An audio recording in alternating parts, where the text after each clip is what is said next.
Good evening, all, and thank you for coming tonight to the Governors Committee on Thursday, the 23rd of May. My name is Councillor Wesley Roberts, I'm the Councillor for Buckshire and Worden, and tonight I'm going to be chairing the committee. Just before we start, going through the meaty agenda, which I'm sure everyone is eager to do, just a few housekeeping things. We are not expecting a fire alarm, so please leave by the emergency exits if that if it sounds. Please turn your mobile phones off and keep them switched off. If you are on Teams, please can you keep your microphones on mute and only unmute when you are speaking, please. Just to note also that the meeting is being streamed on YouTube and the link can be found on the council website. We will start with some introductions, just going round the table, and we'll start with my left. Thank you, Chair. I'm Chris Moyster. I'm the Director of Governance and Council Monitoring Officer. My name's Louise Mattinson. I'm the Director of Finance and Section 151 Officer. Councillor Damien Bretherton, Walton Liddell West. Councillor Peter Gabbett, Lost at Call. Dawn Heighton, Head of Audit and Risk. Jackie Murray, Senior Auditor. Georgia Jones, Director at Grant Thornton, who are the Council's external auditors. Councillor Peter Pillinger, Buckshire and Worden. Councillor Margaret Smith, New Longton and Hutton East. Councillor Ange Turner, Broad Oak, Penwitham. Claire Gornall, Democratic Services Officer.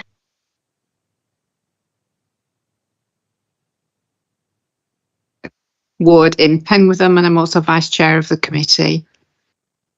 Perfect. Georgia, apologies for no sign, but we know who you are. Maybe you don't need a sign, you're just well known. Apologies for absence. We're all here, so I don't think we've got any, Claire. Perfect. No apologies for absence. Declarations of interest. I'm going to look, that's moving to agenda item 2. I'm going to look around, but I don't think there will be any. No, perfect. Okay. So that takes us to agenda item 3, which is minutes of the last meeting.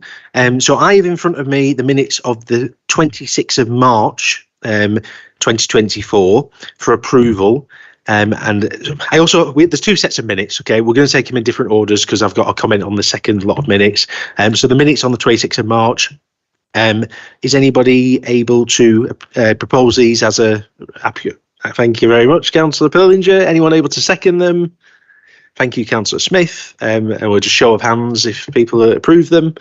Thank you very much. That's approved. Okie doke. So for the minutes of the 17th of April meeting, April 2024, there is a slight amendment I'd like to propose, just because there wasn't a formal vote on the rejection of the proposal. So it is on page 10, and I think the minutes are fine, other than the line "a vote was taken and the proposal was rejected." So that's paragraph 2. So I can't propose, can I? Okay, so I'll propose that the minutes are approved subject to that amendment. Is someone able to second that amendment? Second that. Be a seconder. Do you want me to repeat? Yeah, okay. So on page 10 of the main pack, it reads, second paragraph, Councillor Turner proposes a refusal, and this was seconded by Councillor Margaret Smith, and it says a vote was taken and the proposal was rejected. Now, what actually happened on the evening was Councillor Turner proposed the rejecting the motion, rejecting the paper, and then the next proposal was from Councillor Gabbett, which was then proposed, and I think it was seconded, and then we adjourned for the meeting. So we actually didn't take a vote on rejecting the proposal. So the line that says a vote was taken and the proposal was rejected, I think is factually incorrect. So that's all I'm doing. But Councillor Turner, did you want to come in? Thanks, Chair. Yeah, that's right. I'd just like to say that I did make a proposal, but you as Chair didn't ask for a seconder.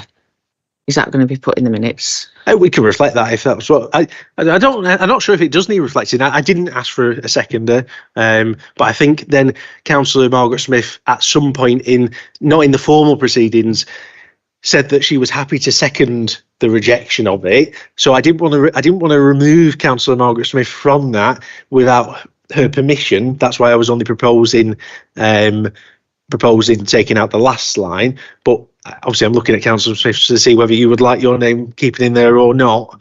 because that would answer Councillor Turner's question. I don't recall actually much of that because it was so muddled up. There was people's conversations going on all over the place. And I can't honestly recall whether I seconded it or whether there was a question of asking me to second it. You weren't asked. No, I don't recall. So you can. So that's why you want to change it, right? Yeah. Right. Okay, so taking on that on board, it would be to remove from the second paragraph from the line, this was seconded by Councillor Margaret Smith, a vote was taken and the proposal was rejected. So that would have to be deleted from the minutes. So I'll propose that. Would anybody be willing to second that? Thank you, Councillor Gabbert. By show of hands, if we could approve that. Thank you very much. That's approved. Okie doke. So we will move on to agenda item 4, which is Grant Thornton audit plan for the year ending 31st of March 2024. And I'll hand over to Georgia. Thank you, Chair. So this is our usual audit plan that we bring just to set out the risks that we've identified for the audit and the actions and work that we propose to take to mitigate those risks. There's nothing really different or unusual in the plan than there has been in previous years, and certainly nothing kind of a higher risk than you wouldn't expect to see in any local government organisation or council.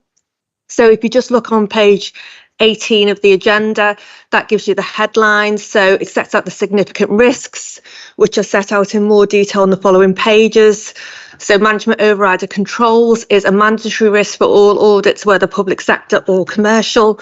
So we have to have that risk in the audit, and the following page sets out couple of pages on sets out the work that we will do in relation to that risk.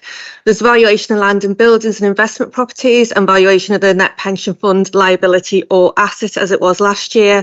And again, there, because they are big estimates in your accounts, and although you have experts to provide those figures, both of those kind of numbers have a lot of assumptions underneath, which as auditors we need to kind of verify and ensure that they're reasonable.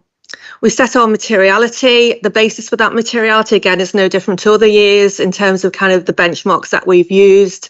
And also we'll look at the value for money arrangements and follow up the key recommendations that were made in previous reports. So the following pages just really kind of go through that in a bit more detail. There is on kind of the page 19 and 20, there's other risks that we have to consider in terms of risk of revenue recognition and risk of expenditure recognition, but we are able to rebut those risks where we don't think there's an elevated kind of risk around those. That doesn't mean to say we don't do any work in those areas. We still do our standard sample testing of those areas. And then, as I say, it goes on from there to give more details on the other risks that I've mentioned. And also then on page 24, as you know, the council now prepares group accounts. So that just sets out the work that we'll do around there. So we do the full scope audit, obviously, on the council accounts, and then we do specified procedures on the group element of those accounts. The rest of the report just really kind of sets out detail about kind of other matters that we look at as your auditors. We'll follow up any prior year recommendations as part of our audit this year, and also sets up more detail about our approach to materiality and just put some flesh on the bones of that.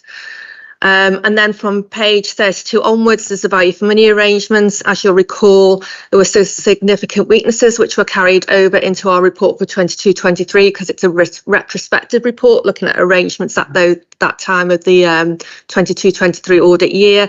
So we'll just follow those up this year to make sure that we're satisfied that all the various elements of those recommendations have been implemented by the council. So that's probably like the detail that you need to know, what I wanted to take you through, but I'm happy to take any questions. Thanks very much, Georgia, for that concise summary. It was nice to see it come round the second time around in the year for me. So I will open up to any questions or comments from those on committee first, looking to my left and then looking to my right. Councillor Smith, you would like to come in? I would think. It's regarding a comment on page 16. The second paragraph talks about having private meetings with the chief executive and the chief finance officer. And then the paragraph below states that you have informal meetings with the chair of governance committee.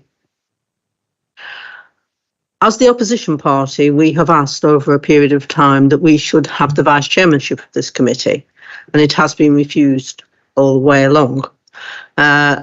Previously, under the other administration, we had the chair and the opposition had the vice chair. It would appear to me that if you're having informal meetings with the governance committee, and we now don't have access to that because we're not in the vice chairmanship position, it would be helpful if we, as our position, could have informal meetings with yourselves, and it could be written into this statement. I mean, happy to do that. So what we usually say is that, so we sometimes will have either meetings with the chair or potentially meetings with the whole of the governance committee, but without officers. And all that is really is an opportunity if we wanted to discuss anything without officers present. Now, I'm happy to kind of do that in whatever kind of format that this committee would like. Although what I do always say, to be honest, with these private meetings, there's nothing I'd really say in those that I wouldn't say in the committee anyway, unless it was something of such seriousness that, you know, we came across, for example, a really serious fraud that potentially we thought, you know, there was some involvement of staff sort of thing. But it's usually just really for us to update you and for you to kind of, if you had any concerns, express them to us. So, I mean, with kind of, obviously, it's up to yourselves, really. And if you're all in agreement, I would be happy to do that. I think, sorry, Councillor Smith. Yeah, your microphone's off, that's all. Sorry. I think the point you made, I'm sure you wouldn't say anything in that committee that you wouldn't say somewhere else. It's more the point that we may have concerns that we would like to take to you that I think is possibly more important. Yeah, absolutely. Yeah, so I was just going to say, I would also kind of just remind members that they are able to contact me at any time in terms of if they do have any concerns. So, you know, we can put meetings in, but obviously my contact details are on all our reports, and anyone, you know, who has got any concerns that they think would be appropriate to us can also contact me at any time to have a discussion informally or formally. So just to kind of place that on record as well. Thanks, Georgia. Yeah, I was just going to say, can we make it an action point to circulate your details? But it's on page 2 of the report, so thanks for showing us that. I actually think it'd be really good if the committee met with yourselves. I'm not saying instead of meeting with the chair, maybe as an additional. I think it'd be quite a good idea for us, you know, just to have that extra forum where we can raise things that, you know, Councillor Smith's mentioned there. So we'll take that as an action point to organise. Did you want to come back in, Georgia? I was just going to say it's actually very common in the NHS. We have at least twice a year. We have kind of meetings with the committee without officers present, sort of thing, just to have those conversations. So happy to take that forward. Thank you, Chair. I was just going to suggest we do try and arrange training sessions before the governance committee meetings. We've had one this evening, and perhaps we could fit that in. I'm conscious I don't want to be bringing Georgia in twice in a period, if she can kill two birds with one stone, I suppose. Yeah, it's a good point. Let's think about how we, schedule it and sequence it, but it's definitely a good idea, so I think we should do that. Okay, were there any other comments on this paper? Oh, Councillor Smith, did you have another comment? It was on page 26, and it says the council does not have a formal policy covering cyber risk. And it goes on to say that we will follow this up as part of our 23-24 audit of the financial statement. I just wondered if you've made any progress on that. So that part of our work, so our IT general controls is in progress at the moment. So we kind of try and do that as part of the planning work. So we've just got some few minor queries outstanding. So we will kind of, once we finish that, I can report, and I don't have to, if you are interested in that particularly, I can come back to you before the next committee, if that's all right with officers, and drop you an email around just to say where we think that recommendation's up to. Councillor Smith satisfied, so I'm sure we're all satisfied. Councillor Brewington, would you like to come in? Yeah, thank you, Chair. Again, it's on page 26, the last part regarding the valuations and supporting documents. We've talked about this previously, and as I understand it, we've now introduced a property management system, a computer system, software system, where we now upload information, etc. And I'm just wondering, the comments there, is that what you're referring to? So we've moved on from then, from that, and now we're actually implementing the software for the property management system. Thank you. Can I just clarify, is it the final paragraph that you're talking about? Yeah. Yes. Yeah. So what we found in kind of the last year or two is when we've done that audit work around the valuation of properties, you've obviously had kind of external valuers at that time, and we've found it quite difficult to get all of the information that we've needed from the valuers. I mean, what I would say is, to be fair, we do need very, very detailed information, as you would expect with such kind of big figures and such complex assumptions that underpin them. So, for example, if you have a valuation, you could have build cost indices, obsolescence rates, yield rates, rental incomes. So sometimes the valuers have struggled somewhat to provide that to us. So I know that officers have been working, and I think have appointed a new valuer for 23-24. So once we're able to kind of do that work, we'll be able to see what difference that makes. And I know officers asked me to kind of set out really kind of what information we would need in a bit of detail. So as part of that process, they could kind of, look at that as part of that kind of tender process in terms of who could provide that. So I'm sure Louise will come in to kind of update you. But once we've done the work this year, we'll be able to come back to you and say whether we're satisfied with in terms of that information that we've been provided with. Just before I bring you in, Councillor, Louise, do you want to come in and add to that? That's just to confirm that we have had new valuers for this financial year, and they are just coming to the tail end of their work. We do expect all of the valuation information to be in by next Friday to just do the final adjustments to the accounts. We appointed them for just this 1 year, and we are undertaking a tender exercise which will commence shortly, and that will be for a longer period of time. We're looking at various government framework agreements and hope to select a valuer from that.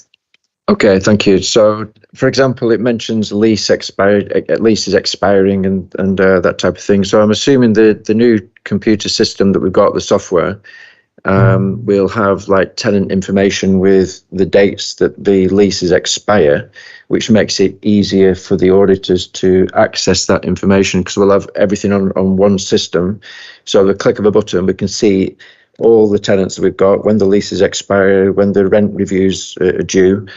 And even the computer system hopefully will give us reminders in plenty of time, maybe a couple of months before, of when the lease is expiring and when there's a rent review, etc. I just wanted to clarify that we have got that system in place. I'm sure we've discussed it before. We just wanted some clarification. Yeah, I can confirm the system is in place, and the actual implementation is being done over a number of phases. It's ongoing. That will be the output. Whether that particular aspect has been loaded and live now, I couldn't confirm, but I do know that is a selection of information and data that is being transferred over and input into the system. But yes, that's the purpose of it. Yeah, thank you. That's great. Was there anyone else who wanted to come in on this paper? Okay, right. So, oh, of course, yeah. Thank you, Chris. What would I do without you? And it's you even reminded me last night, Councillor Smith. So, Councillor Pillinger, would you like to come in? Yeah, if I may. I'm sorry, I'm thinking a bit slowly. This system, we're putting quite a lot of data into a new system. Are we doing it with current resources, or have we taken on any extra extra people to enable that data transfer to happen? There has been a project team that have been working on that, because obviously it's a cross-team collaboration between IT and people in the property team. It's been put together from within existing resources. Perfect. Thank you very much. The first, you'd be disappointed, Councillor Smith, because the first thing I wrote here is on committee, off committee, to make sure I remember. And then the first chance I didn't. But you feel free to turn on your mic and contribute. Yes, thank you, Chair. I've got difficulty hearing a few people around here again, but be helpful if you spoke into the microphone. But apart from that, on page 22, I have a question. it's sort of more an explanation of the end of the large first paragraph about the asset ceiling of South Ribble Borough Council was nil, meaning that the surplus could not be recognised and has been adjusted by way of impact of asset ceiling adjustment. Sounds really complex. I'm sure it means you've stuck it out into somewhere else and we don't want to talk about it, but could you explain that? It's an unusual comment, I think, for this committee anyway, certainly. Georgia. Apologies for the kind of jargon, I guess. So for the first time last year, the pension fund was in surplus rather than liability. So rather than having a liability on the balance sheet, there was an asset. However, under accounting rules, there's certain things that you have to consider before you can recognise that asset, because it's really what's the likelihood that it is an asset of the council, i.e. would you ever be able to get any of that money for the council, which is highly unlikely, because either the pension scheme would have had to fully paid out, so there was no more pensioners left to pay, or there would have to be, a specific and confirmed reduction in contributions kind of going forward in perpetuity. So because of that, it's all kind of under accounting standards and, things like that. So you have to make an assessment of actually how much can you recognise, and under that, what we call IFRIC 14, which is the standard assessment, that worked out that the council couldn't actually recognise any of that asset. So it had to go in as nil rather than an asset. So they call that the asset ceiling. That calculation is what the most the council can recognise in their accounts is. Thank you, Chair. Yeah, I mean, I asked the question because often when there has been a shortfall, the council has had to top up the shortfall on the basis where you've not got a shortfall when you've got an over return, if you like, on the investment. I was hoping we might get the money back and might be able to bank it. Which is exactly what the accounting standard kind of looks at, because it's unlikely you would ever get that money back because the pension scheme is running in perpetuity. It's tough, isn't it? Thank you, Councillor Smith. I don't think there's any other comments from those not on committee. So that will lead us to the recommendation. So the Governance Committee is requested to approve the proposed fees that Grant Thornton have set out on page 37 on the agenda. Obviously, these are more increase than last year. So if councillors want a clarification on why that is, Louise can come in. But if not, I will ask for a proposer that the Governance Committee approve the proposed fees. Oh, Councillor Smith, did you have a question? Well, it wasn't a question. It was more a comment, actually, because I think we discussed this about 3 or 4 committees ago. And I think Ms Matheson actually had to make some representation to the committees who were actually putting this together. But I mean, it's 100% increase on what we've been paying. It's absolutely astronomical. I'm not saying you're not value for money. And I'm sure, the fees have increased, but to go up 100% really is staggering, I think is the word. Did you want to come in on that, Georgia? Yeah, so Louise might want to add. So obviously the council signed up to the tender exercise by public sector audit appointments. So something like 99% of councils have signed up to that exercise. So we had to kind of bid, obviously, for that work via public sector audit appointments, and it's them who have set kind of that fee level in terms of kind of the bids they've received and the knowledge they've had over the recent years about kind of the audit scope change and the extra work that's required. So the fee is actually set by PSAA as part of that tender process, and it just reflects really the change in audit regime, the current market, which I know is obviously no comfort to yourselves, but actually we were removed from the actual fee setting process. We just kind of bid for the work. So that's just to clarify that, really. So we can't put any personal frustration onto you, Giorgio, unfortunately. But okay, that was helpful for clarifying. Is that yeah, perfect? Any points? No. Someone happy to propose that we approve the fees? Thank you, Councillor Billinger. Anyone? I'll second. Thank you, Councillor Ashton. Just by show of hands, if we approve that. So 1, 2, 3, 4. Perfecto. We can move on. That's approved. So we are on to agenda item 5, which is management responses to the audit planning inquiries. And I believe, if I'm right, I'm passing over to Louise for this one. Thank you, Chair. So every year, as part of the audit planning process, Grant Thornton will ask us to respond to a suite of questions, providing information and evidences which cover the areas of fraud within the council, if there has been any, to report on that, what the measures are that we take to prevent fraud, the impact of any changes in legislation, accounting regulations, the impact that would have that we see on the accounts, any related party transactions or related parties that members, officers could have with bodies with whom the council undertakes business, and also in relation to the going concern. And the going concern really relates to that there have been a number of councils who have hit financial difficulties, and that is a standard question every year. Will you continue in the future? Have you got the financial sustainability to do so? So again, we respond as to how we can demonstrate our financial sustainability, which then would go into the audit plan and then will be audited accordingly. Also within the suite of questions is request to know about accounting estimates. So we report on a quarterly basis the financial position of the council, both in terms of the revenue monitoring return and the capital monitoring return. All of the information that is in those reports, in the final report, is what is incorporated into the final set of statutory accounts. I appreciate they do look very different.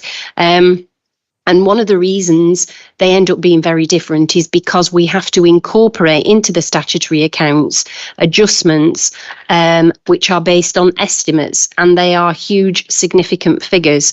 Valuations being one of them of land and buildings, that could be increases in the value or downward impairment, and also in relation to the pension, whether that be the pension liability or, as was the case last year and just referred to, the pension surplus.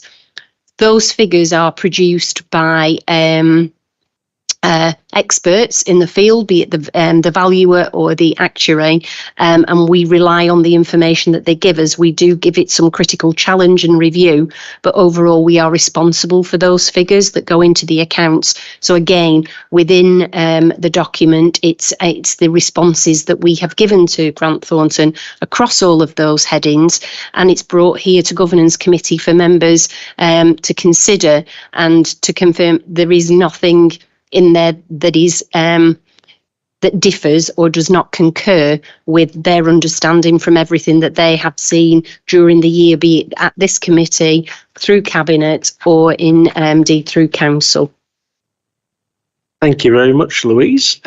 Does anybody have any questions or comments for Louise? Oh, Councillor Ashton.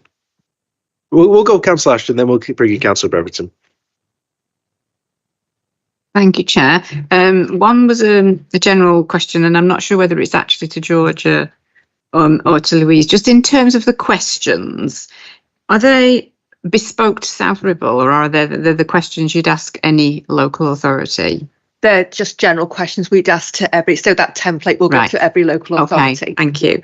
And then the one that was, the second one is very short, but specific to Louise, which is on page 77, question 11.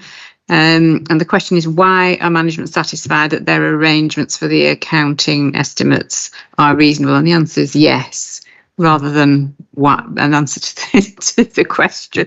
So I'm assuming that's an oversight, but it would be helpful just to know the answer, as it were. Yes, indeed, that was picked up as an oversight. There should have been a response in there. That we are. Am I on the right page? Yes. we are satisfied that our arrangements in place for the accounting estimates are reasonable.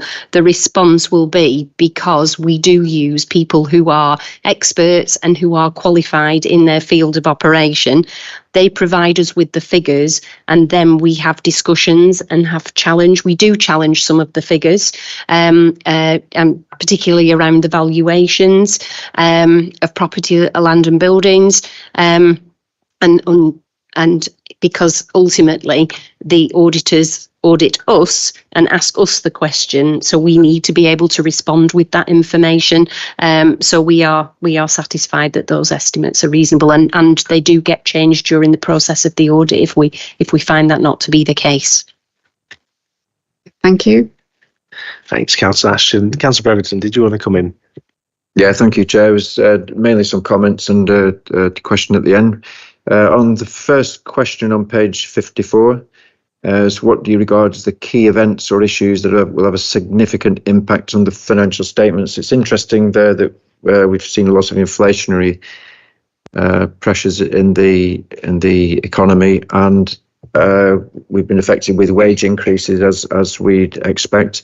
There's a comment there about the increases in interest rates, which have led to a significantly greater investment income than expected.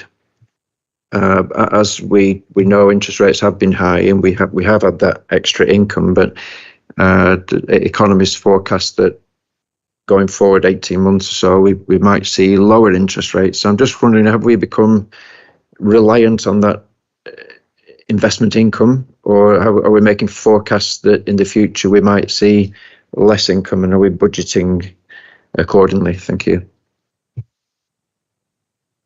So in the year 23-24, one of the significant variations, which has led to an ultimate underspend for the council, has been because of the returns on investment that we've been able to generate.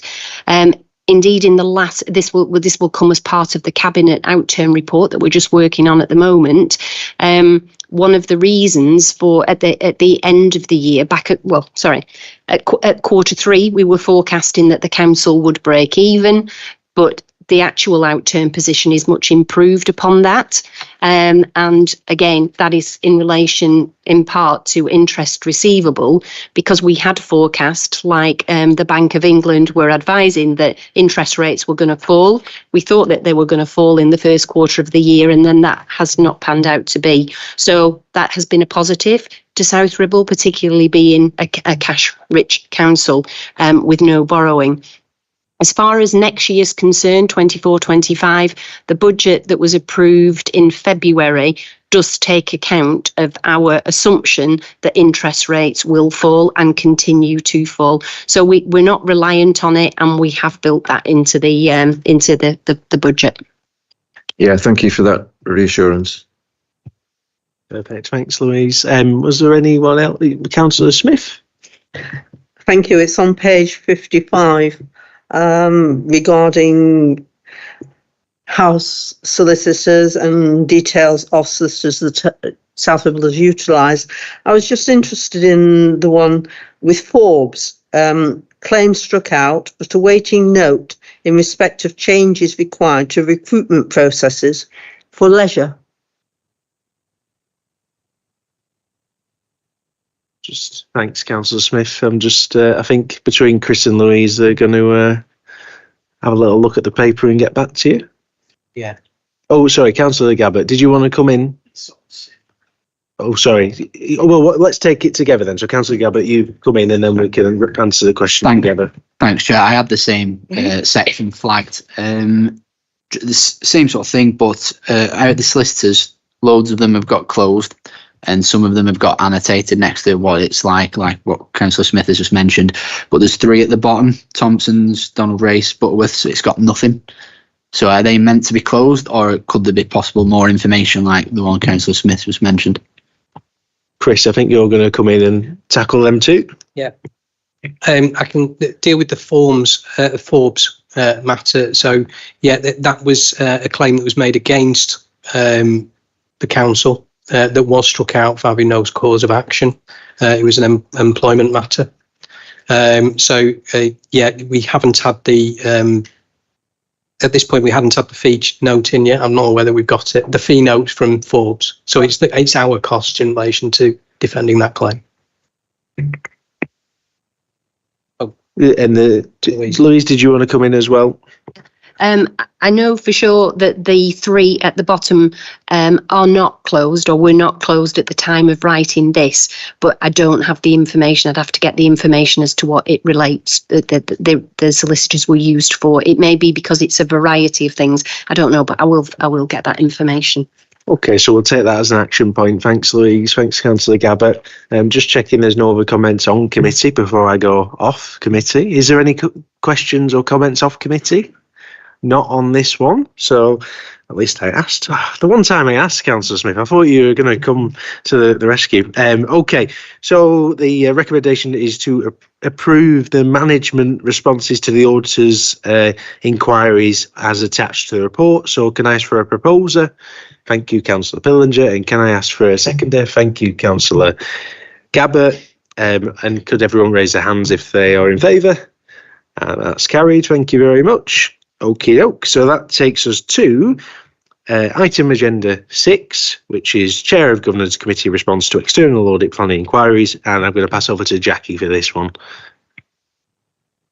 So similar to the responses that are sought from management, this report outlines the responses to the external audit planning inquiries made to the Chair of the Governance Committee.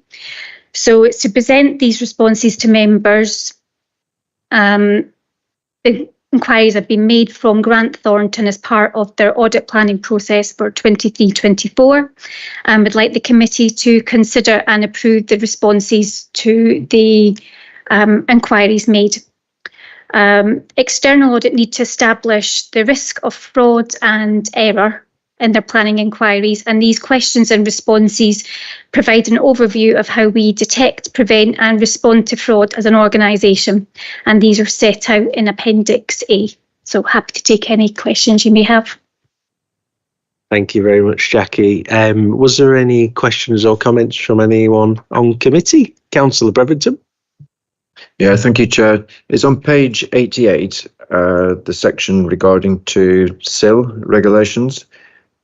And I was just wanted to ask, are we aware of, do we have an estimate how much we might have missed out or lost by the incorrect calculations?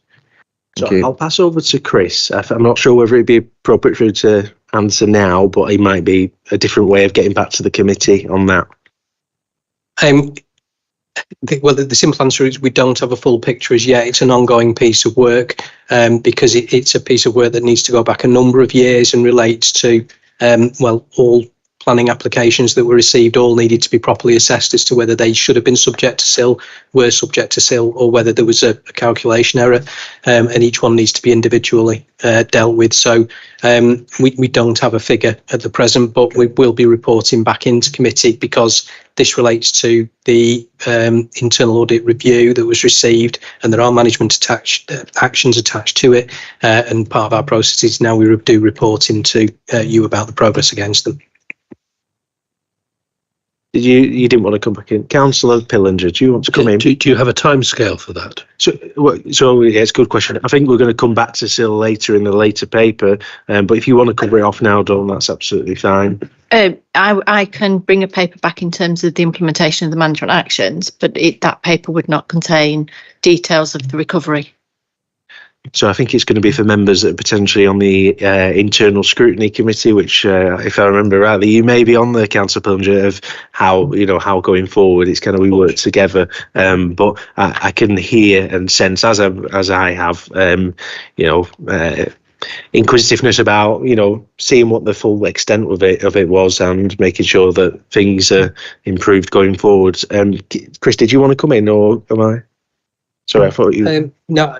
All I was going to say was there is a review coming up in the end of May of the management action. That's one of the management actions. So we should have a better position after that on progress of the implementation of those actions. But as the chair says, that won't necessarily provide the information about recovery rates and amount. Thanks, Chris.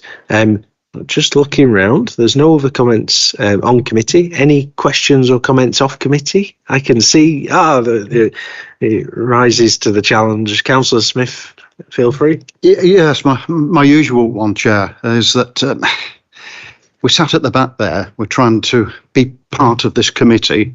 We can't hear. Councillor Gabbard there, I couldn't hear a word of what he said. Is it the speakers there's quite a lot. High. If everyone could try and bend down. It's quite easy. The microphone's in front of you. All you've got to do is talk into it. And I know they could turn it up there, but can you hear me okay at the back? We do take the opportunity of coming and trying to listen and partake in this. And unfortunately, sometimes I've got to go out there, switch on my tablet and listen to it and I don't really want to do that. Can you hear me okay at the back? Yeah. No, your voice is a little bit quiet. You can hear mine though, can't you? I know how to project my voice, you see, Chair. So I'll try speaking up. Maybe. Okay, thank you. I'm coming to the end of school term, so maybe I'm just a little bit tired. And then there's it's going to be busy anyway. Right, okay. Thank you, Councillor Smith. So, are we happy to approve the responses to the auditor's inquiries as attached to the report? I'll propose it as it's from the chair. Is anyone happy to second it? Happy to second that, Chair. Thank you, Councillor Gabbard. I'm sure Councillor Smith appreciated that in particular. Yeah, thank you. I'm sure you did. And I appreciate the lightheartedness, and I know everyone's looking forward to cracking on with the second half of the meeting. So everyone is able to raise their hands to approve that. That would be really helpful. That's approved. So that means we move on to item agenda 7, which is a CIPFA Resilience Index. So I was debating whether to say CIPFA or CIPFA, because I quite like the tone of CIPFA, but CIPFA Resilience Index it is. And I'll pass over to Louise for this item. Thank you, Chair. So this report is an annual report we brought for the last 3 years, and it is based on the CIPFA Resilience Index produced by CIPFA, which measures, which has 8 different indicators which are intended to measure the financial resilience of each council across the country and facilitate the comparison of those councils. CIPFA group councils into what they call a nearest neighbour comparator group, and that is based on councils of a similar size, demographic, socio-economic factors, etc.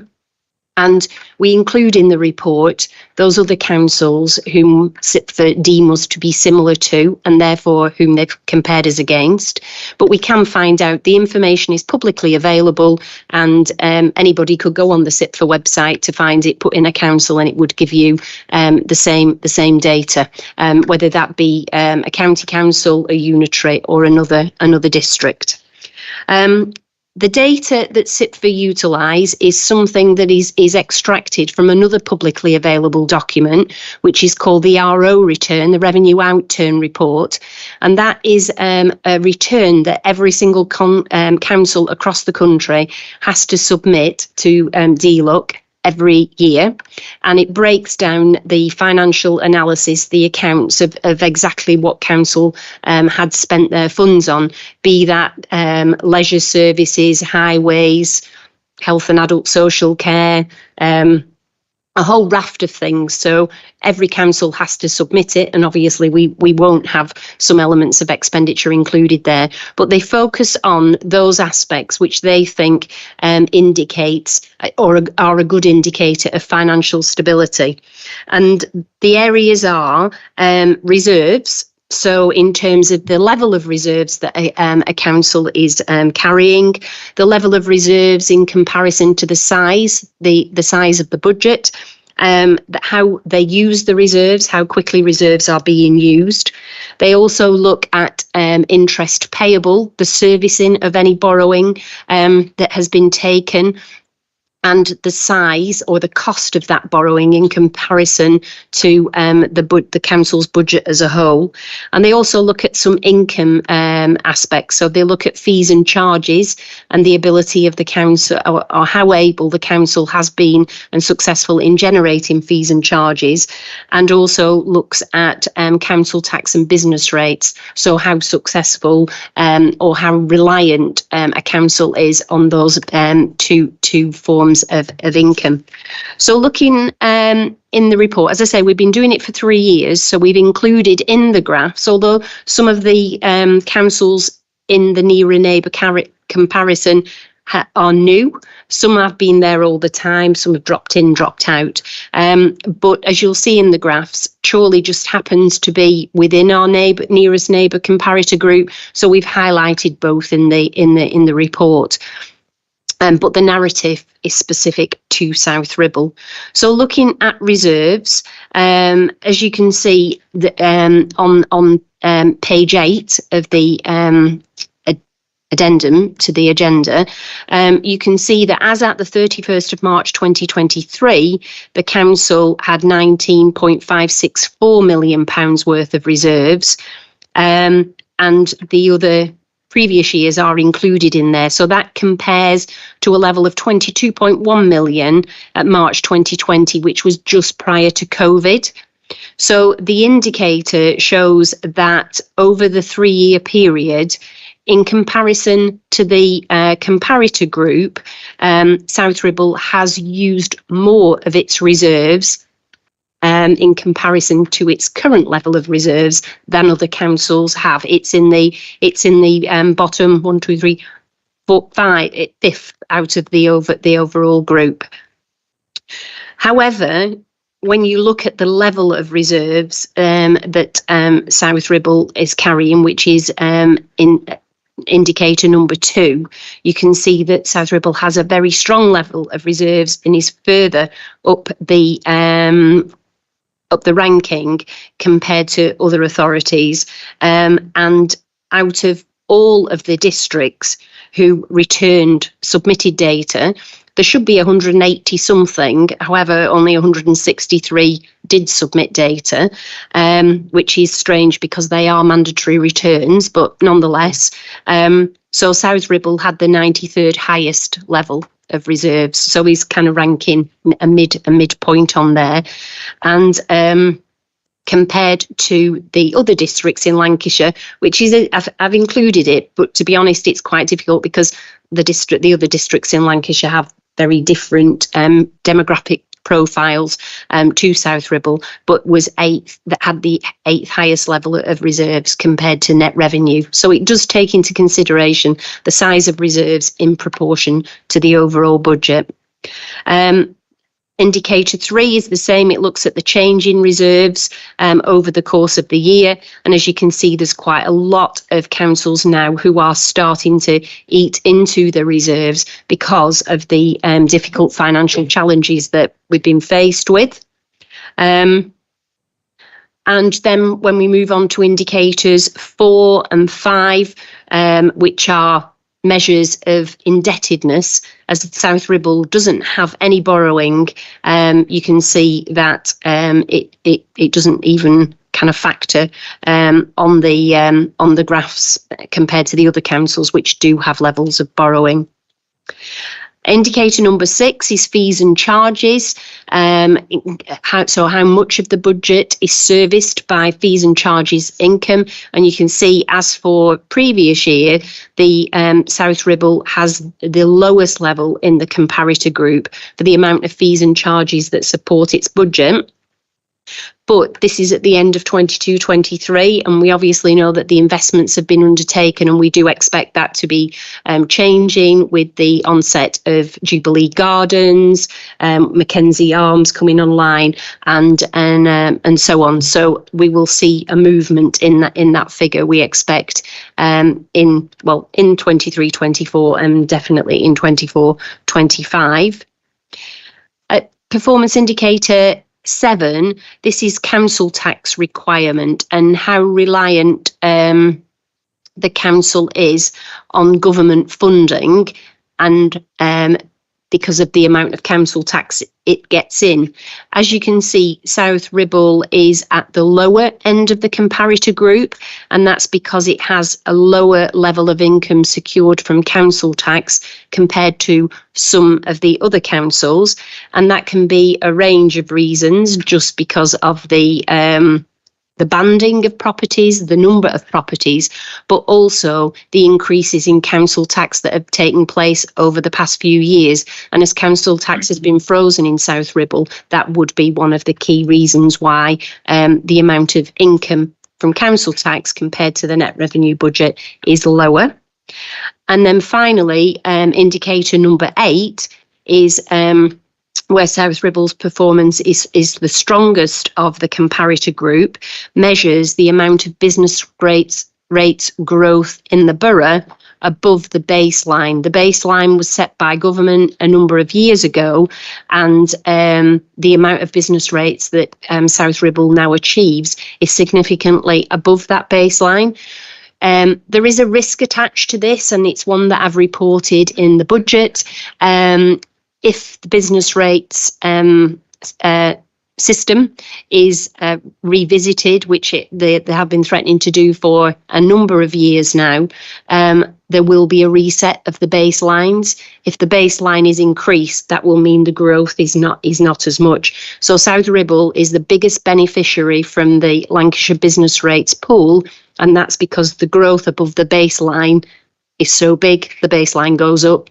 There isn't as much. But if they review the business rate system, then obviously they will be reducing and potentially revoking the business rates pools anyway. So that's just a summary. I think it is based on 22-23. Another year has elapsed, but that's the length of time it takes for the revenue outturn reports to be submitted. They get submitted by councils in June. DLUC collate the information and publish it come November, December time, and SIPFA produce the resilience index in January, February time. Thanks, Louise. I thought it was a really, interesting paper to pause on and reflect in the context outlined. But I'm sure there'll be some food for thought if anyone's got any questions or comments on committee. Councillor Pillinger. On the measure 1, the reserve sustainably measured.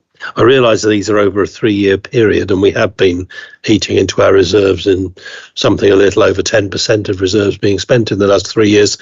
But last year we were at a measure of 100, as we were the previous year, or 21-22, and suddenly we're down to 20.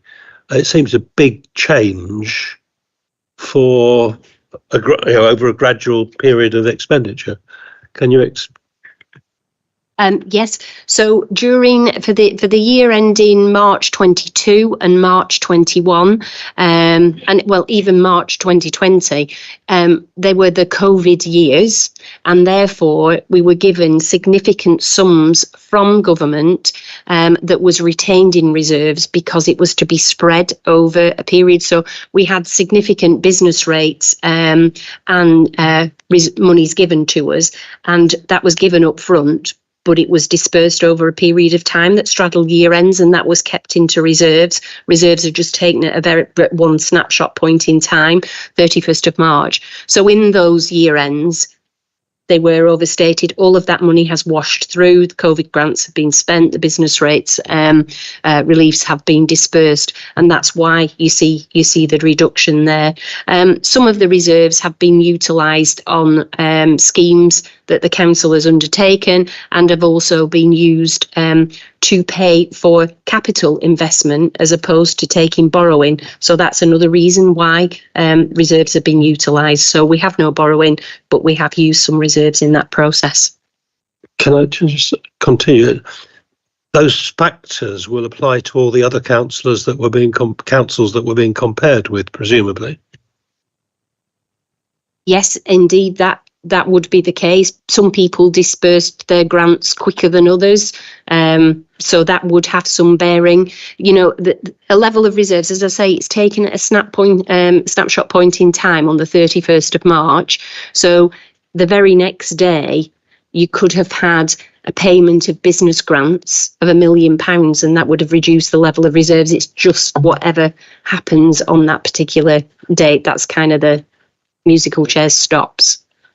I'm still not clear why the ratio has gone down from 100 to 20 rather than going down from 100 to 60 or 100 to 40. So the calculation looks at the difference between March 23 and March 20, divides it by 3 to get an average for the year, and then compares it to the balance that is held at the 31st of March 2023, and that is the answer that comes out the end. That all of them are done consistently. As I said, if you look at it in isolation, you think the reserves have been used, but then when you look at the level of £19.5 million, there is a very high level of reserves compared to the size of the council. Some of those others, councils who do not appear to have used reserves at all, may have significantly lower levels of reserves. So yeah, I'd be more concerned if we were consistently utilising reserves and motoring our way through them, but we start from a high point. Thank you very much, Louise. Councillor Breverton. Oh, thank you, Chair.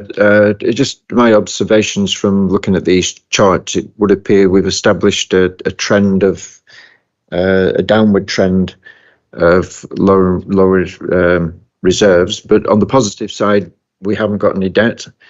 We seem to be quite reliant on government funding at the moment, 50%. And a positive point, we've seen business rates growth, so we hope that continues. But from the figures here, it would appear that at some point, as we know with the projects going forward, we're going to have to maybe get external borrowing, and the net revenue expenditure ratio, for example, it was 186%. That's gone rapidly down to 118%. I'm just wondering, once we start taking on borrowings and paying out interest payments, etc., will that net revenue expenditure ratio continue its downward trend? Do we expect that to be lower over the years? And I'm assuming we expect the reserves to continue on that downward trend as well going forward. Maybe some clarification. So, sorry, you mentioned 118%. Which the net revenue expenditure ratio is 118%. So we're spending 118% in relation to reserves. That is. Yes, yeah. Whereas before it was 186%, which is quite healthy. We're down to 118%. But going forward, once we start borrowing and paying interest payments and everything, the reserves start falling. Do you expect that 118% to carry on falling as well? So it's really hard to say, because obviously the net revenue expenditure is subject to a myriad of inputs. Once we start paying interest payable and borrowing costs, the net, if we don't get any more income in, then the net revenue expenditure will fall, because there'll be additional costs. But it's just not one thing in isolation. As I say, some of that borrowing that we will be taking will be to generate more income. So whilst we might be paying out in borrowing cost, conversely, we should be getting more income from those investments. Again, just looking at the Jubilee Gardens. So income will go up, revenue would go up, but the net revenue expenditure may stay broadly the same. But there's a myriad of other factors that will be taken into consideration. I think the pressures on reserves is related to the funding. So, that's been one of the major drivers in order to do investment, in order to undertake initiatives, to actually cover. We've had to utilise reserves to support leisure because utility costs were so high. So that's been one reason why we've utilised them. We've had to utilise them because the amount of increase in funding that we got was outstripped by the cost of the pay award. With pay awards coming in much higher than had been reflected. So again, having to utilise reserves for that reason, and that's what's brought, in part, they've been brought down. So hopefully going forward, with all this extra investment that we're doing and all this extra income we're coming in, we might be able to build the reserves back up rather than the trend carry on going downwards. Absolutely, that would be one of the reasons why reserves may go up. If there are opportunities to secure extra grant funding, we can switch out borrowing, so we don't need to borrow. We can use that to offset that. There's a whole host of reasons why that might be the case. If we get as utility costs start to fall and are more in line with budget, we don't have to provide the support to leisure companies. We can live within the budgets that we've set for the council. Again, that would generate a more balanced budget and less call on reserve. So it's multifaceted. Thanks, Councillor Brereton. Councillor Gabbert. Thank you, Chair. Just obviously, Councillor Brereton mentioned about the reliance on government funding. If we're getting that generating additional income, I assume that would reduce the reliance on the government funding and would lower that percentage as well. Yeah, I mean, these are just like you've got the whole of the cake, and we've just divided it between fees and charges, council tax and business rates. And, there is some government funding coming through in New Homes Bonus and some revenue support grant, although it's very low now. So the more income we get in, that just will become a bigger percentage of the amount of income. Thanks, Louise. Councillor Pillinger. Yeah, I'm just struck that we've got the cash reserves, which we're talking about here. The council also has an amount of assets at hand, which we own, which are also effectively reserves in one way or another. But we only look at these matters. So, I mean, for example, when we build Jubilee Gardens, we will be spending money out, but we'll gain an asset. And it does strike me there's a missing bit here in that we're looking at the reserves, but we have no figure for assets and how much of that could be liquidated in terms of those assets, if that makes sense. Yes, yeah, that does make sense. So the statutory accounts, which will be subject to audit, will be at the point at which we report on the assets that the council owns, and they are, as I say, valued by the external valuer. If we were to sell any of our assets, we cannot use capital expenditure to fund revenue expenditure, or we cannot use capital receipts to fund revenue expenditure. You are able to utilise capital receipts to either invest in further capital assets or in reducing the level of borrowing. But since there is no borrowing there's nothing to reduce. So capital receipts would be So we couldn't, for example, use the money from HS2 to fill potholes because one of them's capital expenditure and the other is revenue expenditure. I cannot comment on the HS. I've not managed. So my microphone's now working. So I was trying to cut you off. That's an interesting paper. Did anyone else want to come in before I go to off committee? I thought there was a lot to ponder there, and it's that balance of delivering what the residents need, but then also the council's security. So it's interesting. Thanks very much, Louise. And are there any comments off or questions off committee? I don't think there are. Councillor Smith looks relaxed. So I'm glad we are. Entertaining our audience.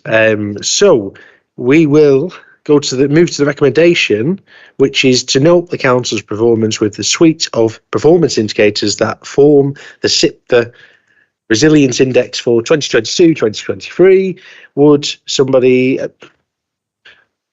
happy to propose? Thank you, Councillor Pillinger. Anyone happy to second that? Thank you, Councillor Gabbert.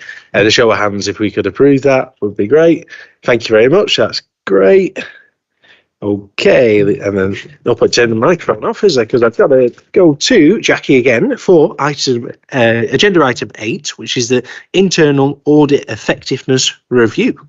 Jackie. So this provides results of the self-assessment exercise that was carried out by internal audit, and it's a means where we assess ourselves against the requirements set out in the public sector internal audit standards. So the committee are being asked to note the results of our self-assessment exercise. So public sector internal audit standards set out the requirement for internal audit to undertake a self-assessment on an annual basis. And this has an external validation exercise carried out every 5 years. And you may remember that we were subject to peer review in July last year, and we brought a report in September confirming that the service was fully conforming to the standards at that time. So the annual self-assessment allows the committee and gives the committee that assurance that the service is continuing to meet those standards. One of the attribute standards of the public sector internal audit standards sets out the requirements for this internal and external assessment. We've set these processes that we utilise within our quality assurance improvement programme, and we've included that for you at Appendix A. Appendix B, we've set out the self-assessment that was undertaken by the Head of Audit and Risk, and this is a checklist exercise. You can see that there's 135 separate aspects that we need to conform to, and we've conformed to 130 of those, with 5 areas not really being applicable to how we work as a service. Appendix C, we provided you with details of actions that we've identified for our improvement, and these come from the self-assessment themselves, and there's some from the peer review that was undertaken last year. You can see there's one action that we're going to carry forward, and that's because a forward look for this year is that there's going to be new global international auditing standards coming in, and these will take effect in January next year. So we're going to spend time this year looking at our documentation, our charter and everything to make sure that we're going to be aligning with these new standards coming in, and subsequently with the new public sector internal audit standards, which we hope to have in place by March next year. So I'm happy to take any questions. Thanks, Jackie. Really well done. You know, because 130 over 135, and then only out of the 5, only one's partially complete. So yeah, it was really good paper to see. Were there any comments or questions from others on? Councillor Smith. It's more comment, Mr. Chairman, just to say well done. It does come to the committee every year, and it's always excellent to see because it's usually right up there with all the boxes ticked. So well done to you. Thank you. Thanks, Councillor Smith. I can't see any others. Anyone off committee? Nope, that's perfect. And this is just for noted, as was the last item. So sorry for everyone raising their hand last time, but we don't have to do it this time. So that's noted. So we move on to, excuse me, we move on to agenda item 9, which is the internal audit annual report and opinion 2023 to 2024. Before I hand over to Dawn, there are a few officers who have got a report within this that haven't been able to come this evening. So I think just let's bear that in mind when it comes to asking particular questions and expecting answers. We can ask them, we might have to think of how we get the answers back to committee, or we invite them to a future meeting. But I'll pass over to Dawn.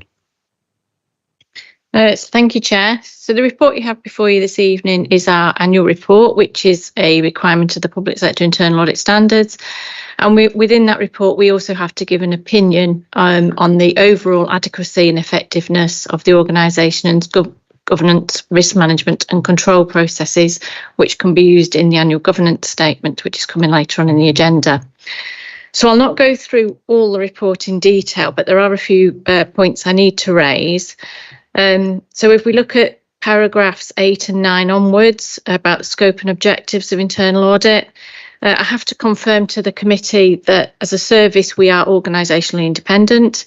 So that comes from the safeguards that we have in place. So as the members will be aware, I am operationally responsible for other services like risk management, health and safety and insurance.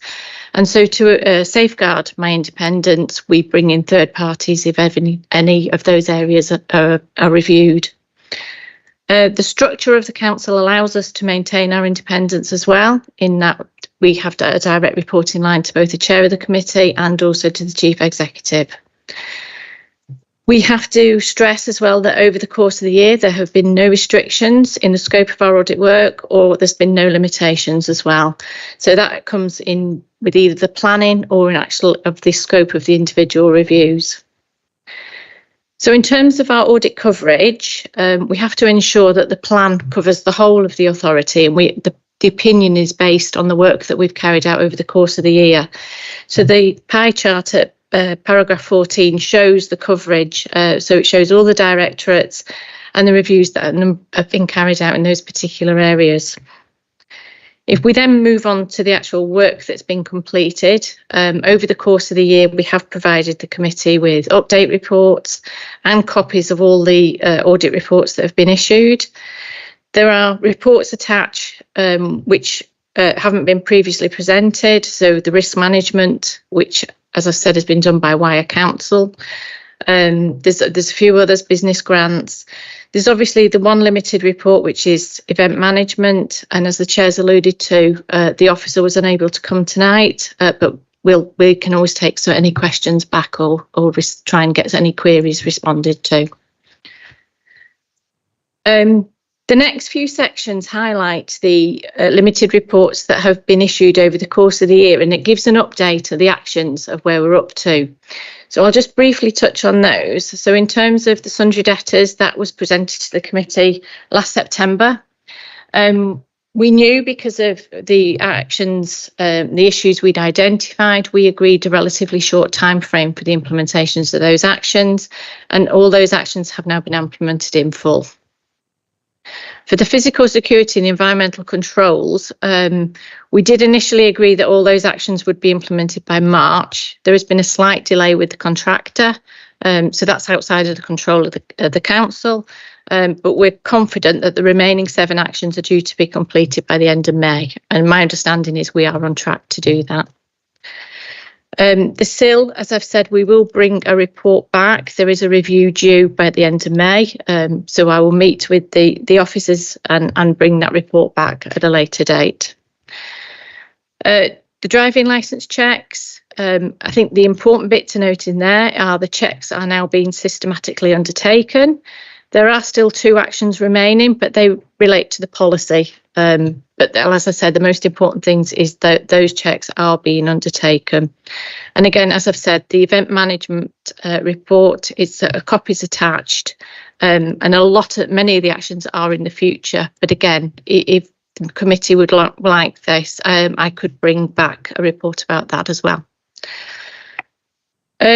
The rest of the reviews all received an adequate or substantial assurance rating. And then the rest of that section there details about all the other aspects of the plan that you've approved earlier in this year. So it's about things that we do that don't necessarily result in an assurance rating, but it's more proactive work that we do. So we support the compilation of the annual governance statement. We're involved with the National Fraud Initiative. We're membership of certain groups and project teams. And again, that's what I'm saying. It's about building in controls from being proactive rather than always taking that backward look. Paragraph 27 gives a direction of travel and looks at the past 3 years levels of assurance that we've awarded. And as you can see there, since 21-22 right through to 23-24, that the assurance levels have remained broadly consistent. I think the next few paragraphs are quite key in that the follow-up of the agreed audit management actions. We have a target implementation rate of 90%, and as you can see, South Ribble was 87%. So we only are fractionally short of achieving that. Although shared services are dipped slightly, I think the thing we need to take into consideration there is that as the number of shared services has increased, the number of actions relating to shared services has increased also. So South Ribbles, I would expect the number of actions relating to that specifically to drop. That's why I thought it was more beneficial to have enter an average implementation rate to show that the levels of implementation have significantly improved over the last year. So in terms of risk management, I've listed under paragraph 31 all the actions that have been taken over the past year to strengthen and embed our risk management arrangements. We brought the risk management strategy back to the committee earlier this year, in which we strengthened our arrangements by introducing a risk appetite and escalation processes. And they're now starting to embed with reports being presented to the senior management team. As I mentioned earlier, we have had an independent review that was carried out by Wyre Council, and they considered our arrangements to be reasonable. They do have slightly different assurance ratings than we do, but reasonable is a positive outcome. Again, we do work on corporate governance against the SIT for Delivering Good Governance in Local Government Framework, and that helps to support the compilation of the AGS, which is later on in the agenda. When we form the opinion, we can use other sources of assurance that we can place reliance on, and I've listed some examples under paragraph 35. So taking all that into account, our opinion is based on the work that's available to us and the other sources of assurance that we can place reliance on. We consider that the overall adequacy and effectiveness is adequate for the financial year at 31st March 24. As Jackie alluded to, we've carried out our self-assessment, which I need to include in this report. And finally, we've included our own performance, which again, all our targets have been exceeded, except for the implementation of actions, which I've already discussed, which are slightly below. But I'm happy to take any questions. Thanks, Dawn. That was really thorough, and it's nice to see the trajectory. I'm sure there's going to be a lot of interest in this one because I've got some questions too. But I'll bring in Councillor Turner first, and then I'll go to Councillor Brereton. Thank you, Chair. First of all, I'd like to start by thanking Dawn and her team for the internal audit report, focusing mainly on the event management and obviously the good work that you've done there. And I just wanted to say about my concerns at all the risks that were examined, which are there on page 210, are limited. That is not a great place to be at all. I think that the events management, obviously that's on the report on page 151, paragraph 22, coincides with the risks that have been examined, which have been given a limited rating, which obviously is of concern because there is obviously, for me, reading the report, although the officer's not, well, I know Jackie's here, but and you've said that some of the actions have been done, but there is clearly financial risk and health and safety risk to this council of some of the events that are being run. And some of these lists of weaknesses that have been listed here are actually in line with some comments I had back in the September 23 full council meeting about music in the park. And I turn to some of the actions which may already be complete. So item or action 21 says there is a lack of documentary evidence to provide assurance that robust checks are in place during the event, including health and safety checks.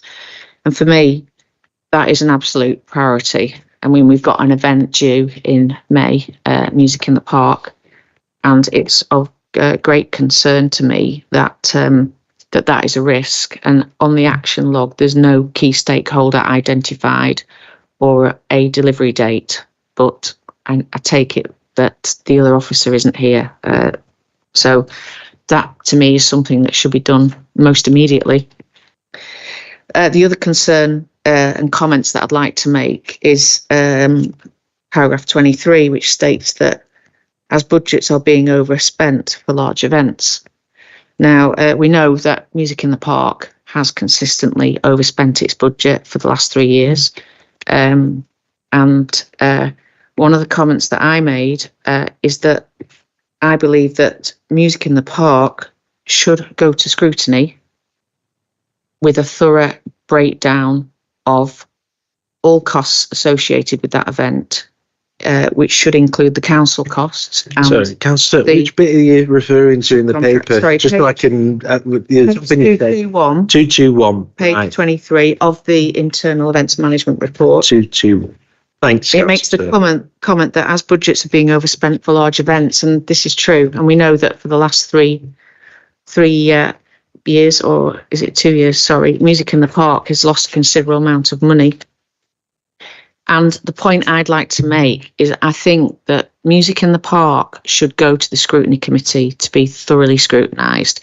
It went to the scrutiny committee, I think, in November last year, but the officer that was there and the lead member couldn't answer the questions of the breakdown of what it had cost.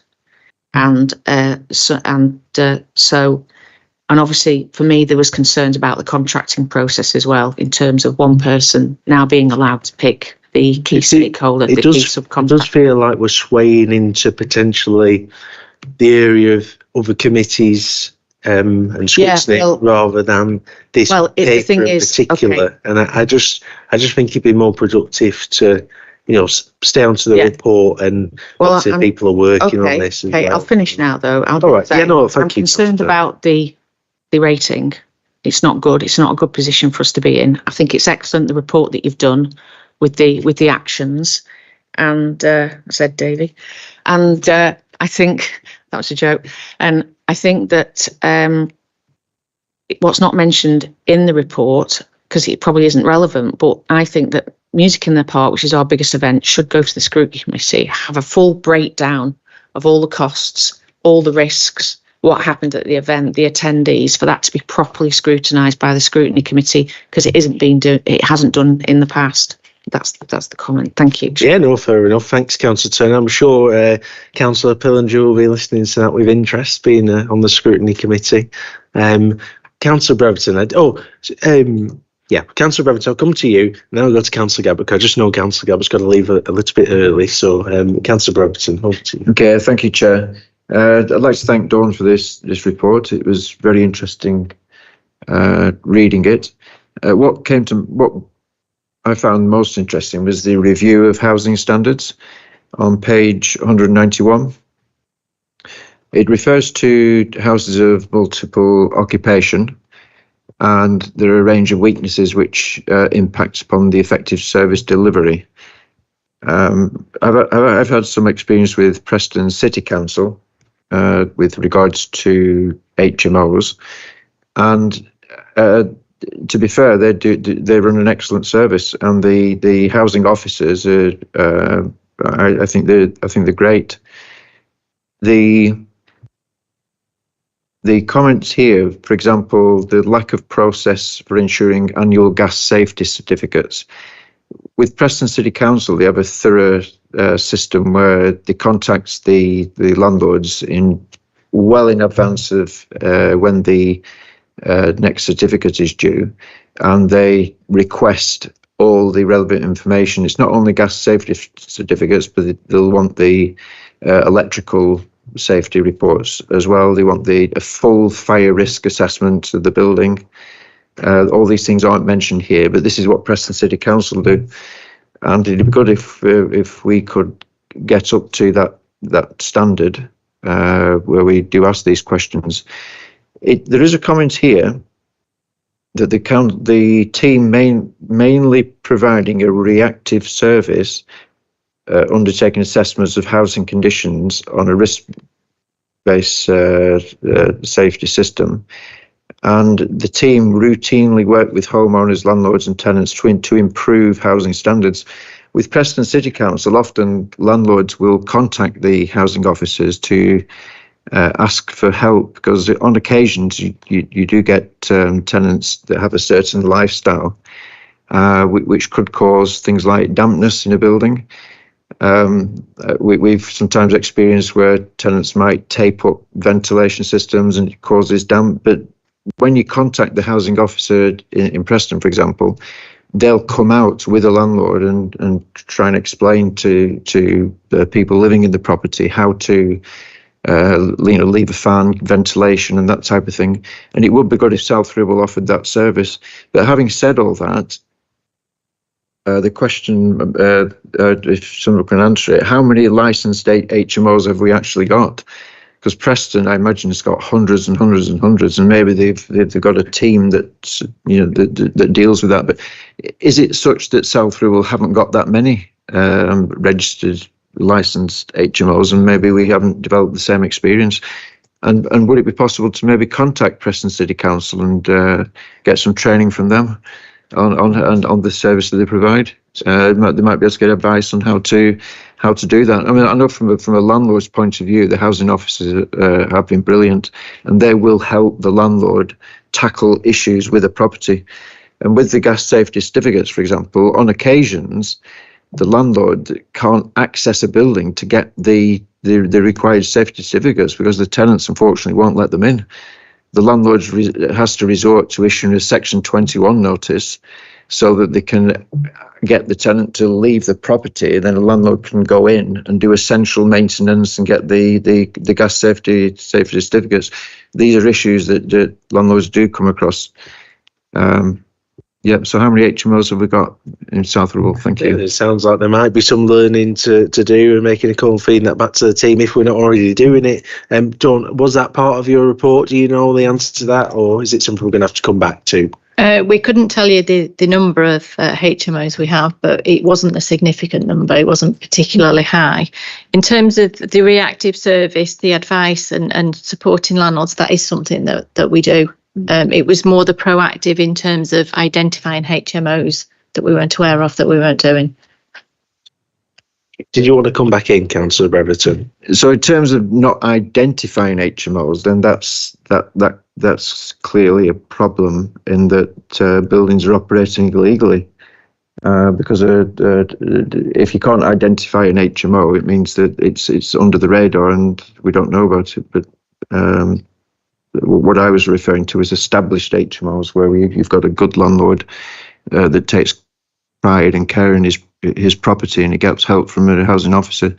But mainly, probably, I suspect if there are HMOs out there that haven't been identified, it might be that's obviously illegal.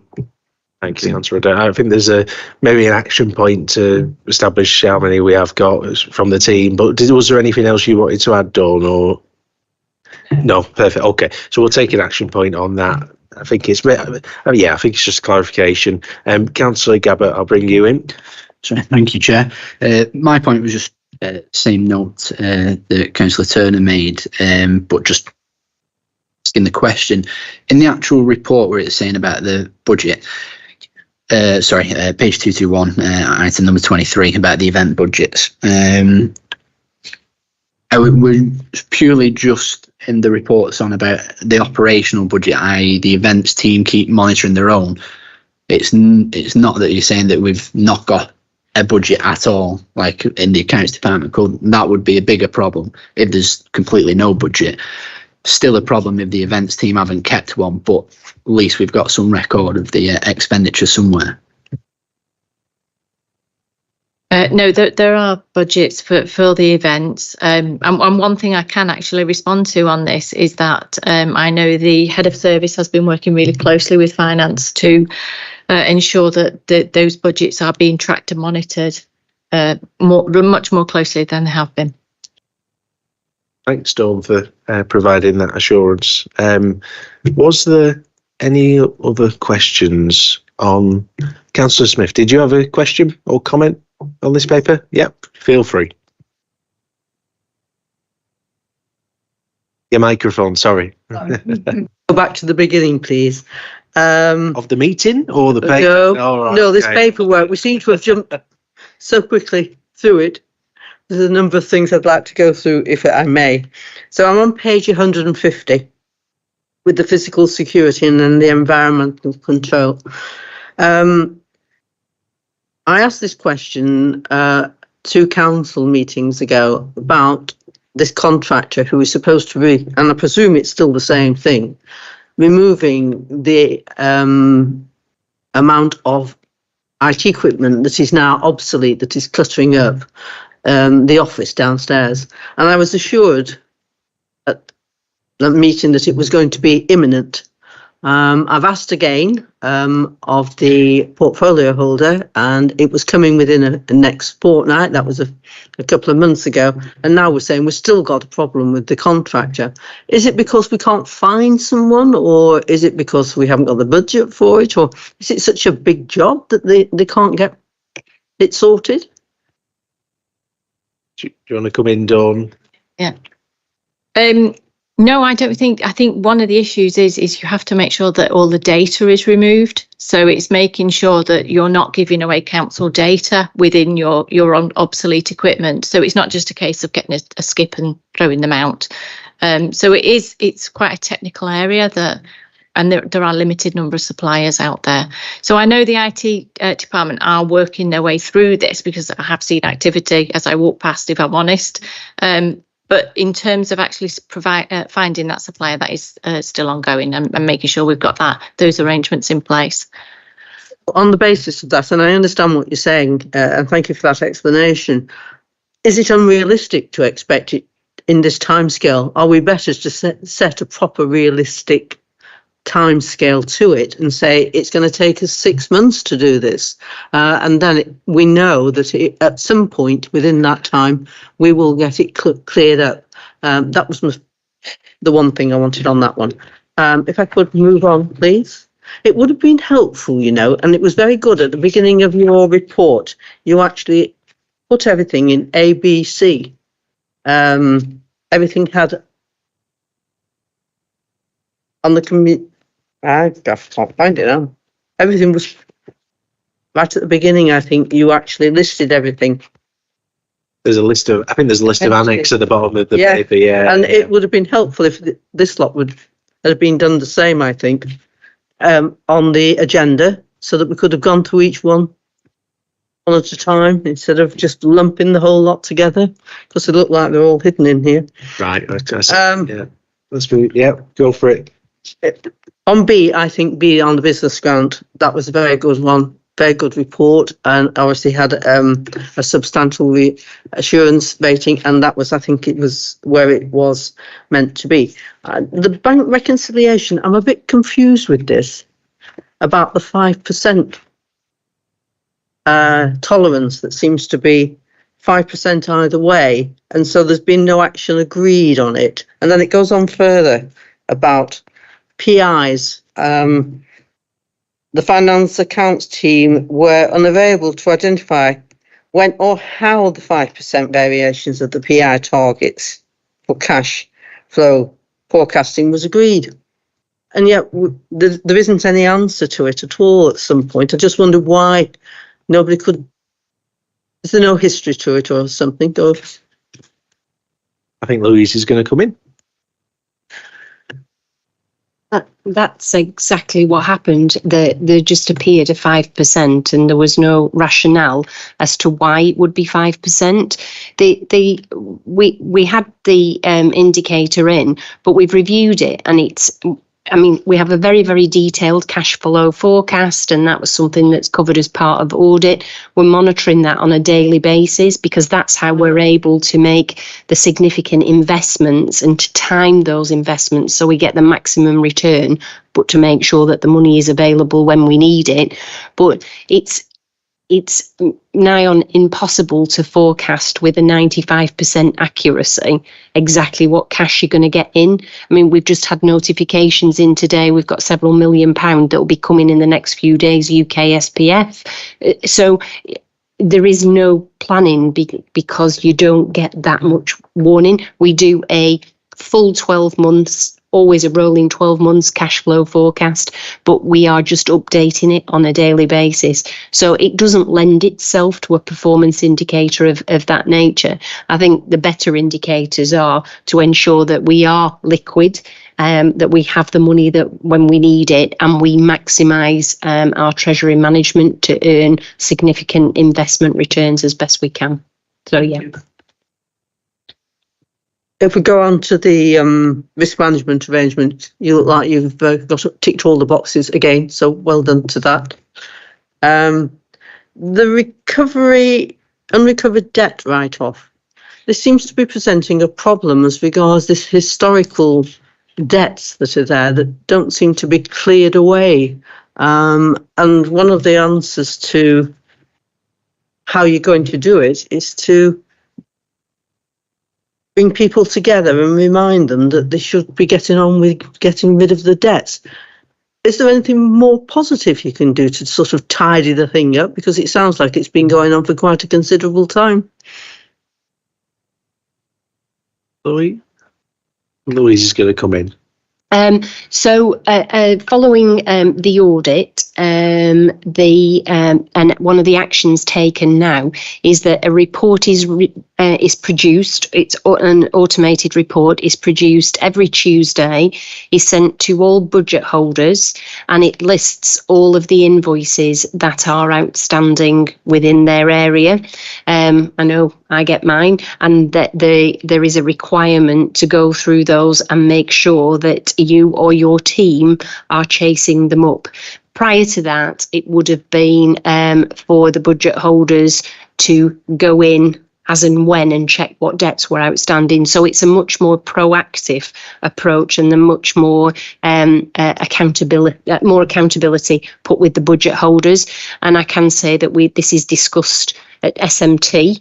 I have raised it as an issue because clearly money that we're not recovering is money that we could have in the bank, earning the returns and then investing in the council. So there is a much stronger focus on the recovery of debt. And as I say, it's a weekly reminder, so you do get precisely. And it lists the debt, the invoice number, and how long it is overdue as well. So there is a reminder to move on that. Thanks very much, Louise. Going to make some progress. So if I could go on to the last one of this lot, which is this events management. I think it's frightening, really, that we are so. I think in this area that you've got this limited assurance with such huge events going on with crowds, and I'm just wondering whether this is now a shared service and has been for about 18 months, I think, and then seem to recall at the time that it was put into shared services that there was only a limited amount of events that they were going to take on. One of them was obviously the Flower Festival and the Music in the Park. It seems to indicate that they're now getting involved in a lot more of the things that maybe they were not expecting. And has that, to a degree, the capacity for how they're able to cope with this? And is this one of the problems within there, that there is a capacity issue within the shared services events team? I know, for instance, Longton Live, which is coming up in July, was originally put under the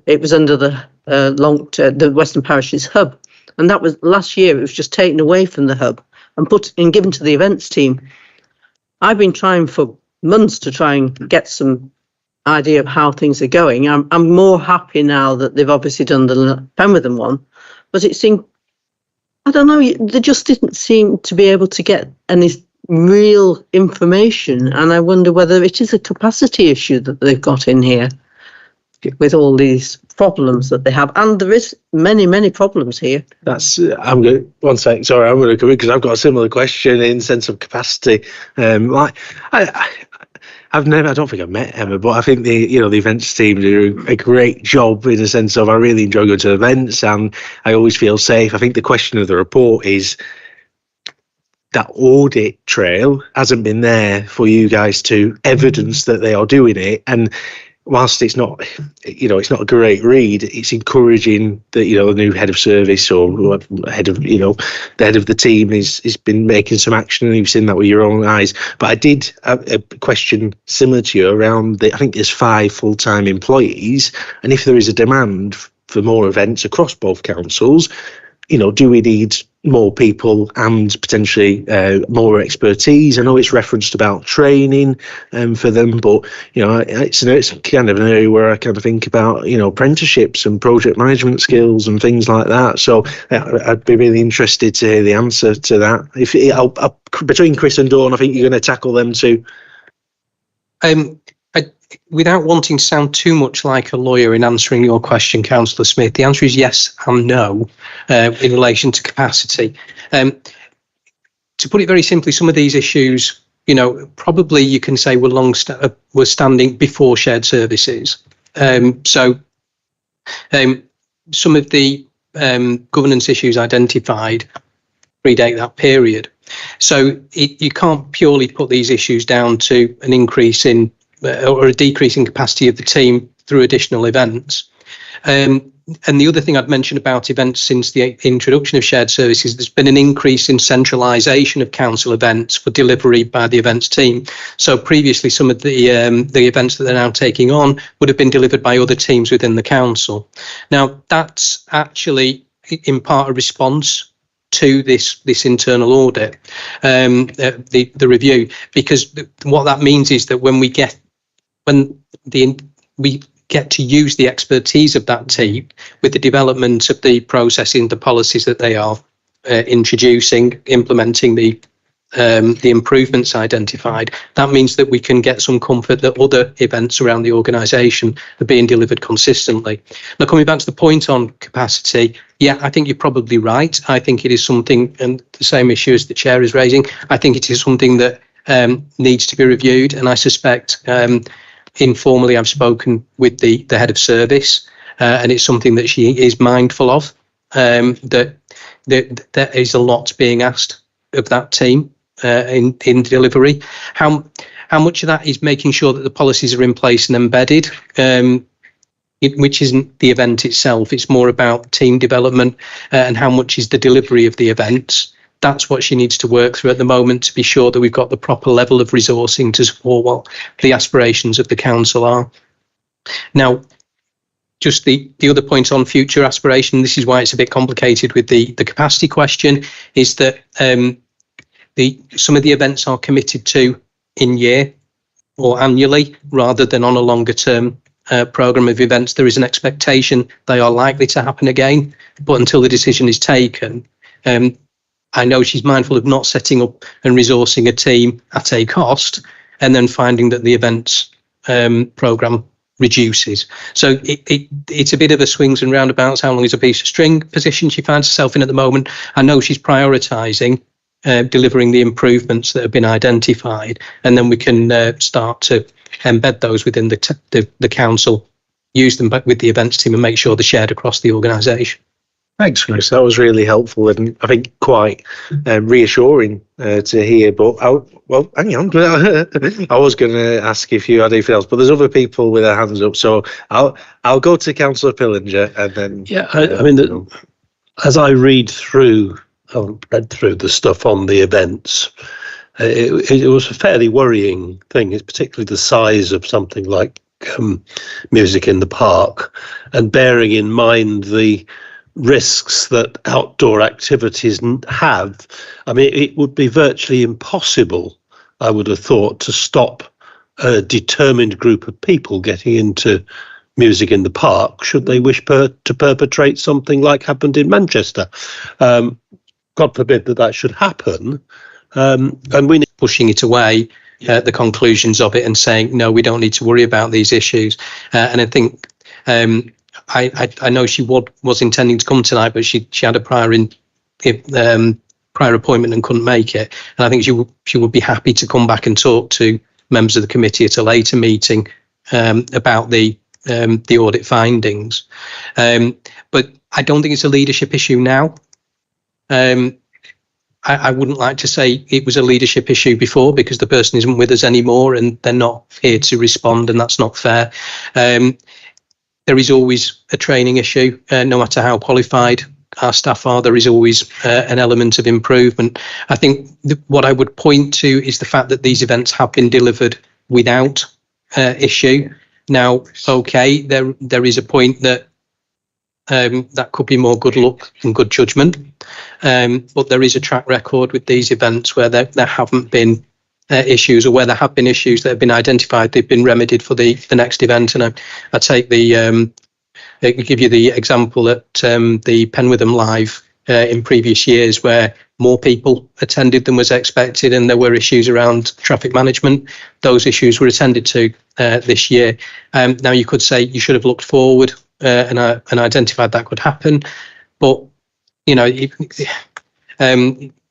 can always say it's easy with hindsight, isn't it? So to answer your question, no, I don't think it's a leadership issue now. And I think when Emma comes before you, I think you will have some comfort from what she has to say to you. Thanks, Chris. Councillor Pilger, did you want to come back on that? I think this particular area, we should expect a report back to us sooner rather than later, not another year. I think this is something that is concerning enough for us to expect something to come back sooner. Thanks, Councillor Pilger. I think Dawn's made a note of that, so we will get an update. And if at the appropriate time we get the update, we think the head of service should come back, then we should. But Dawn, did you want to come in? Yeah, what I can do is I can bring an update report back to the meeting in July, along with an update on the SIL as well. So I can bring both of those together. That'd be great. That'd be really helpful.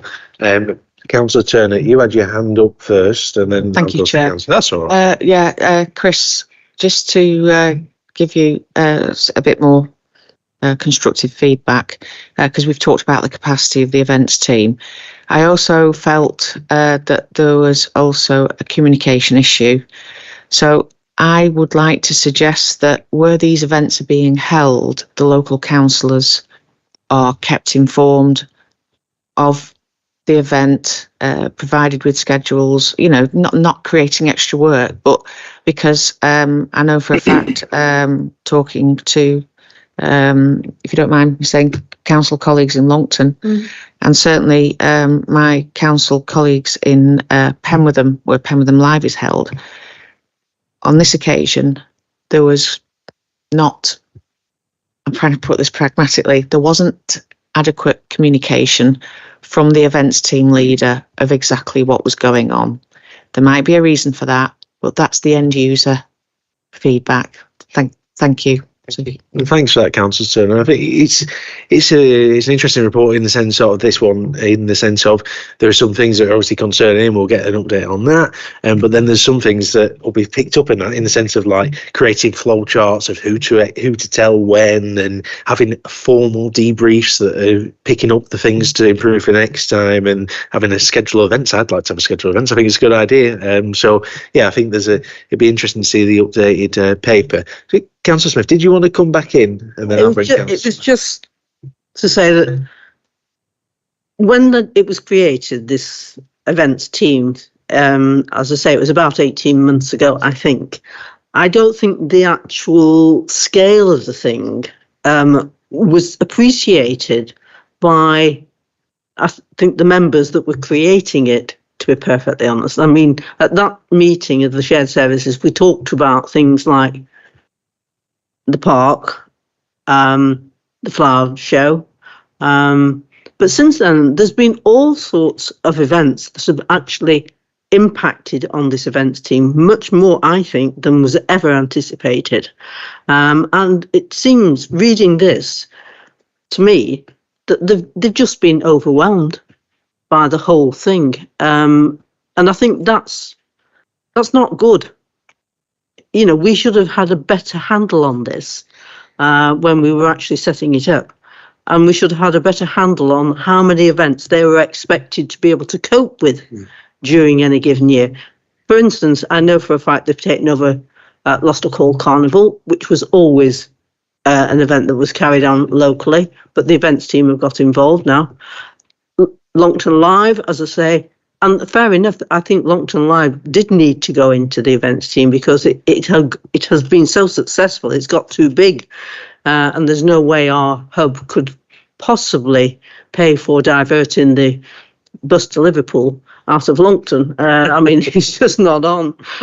So I do understand that. But I'm still concerned that we didn't take enough time as a committee to look properly at how they were going to cope. And I think this is the result. And I'm sad because I think it reflects badly on that team. And I'm sure they are working extremely hard to actually get the events off the ground.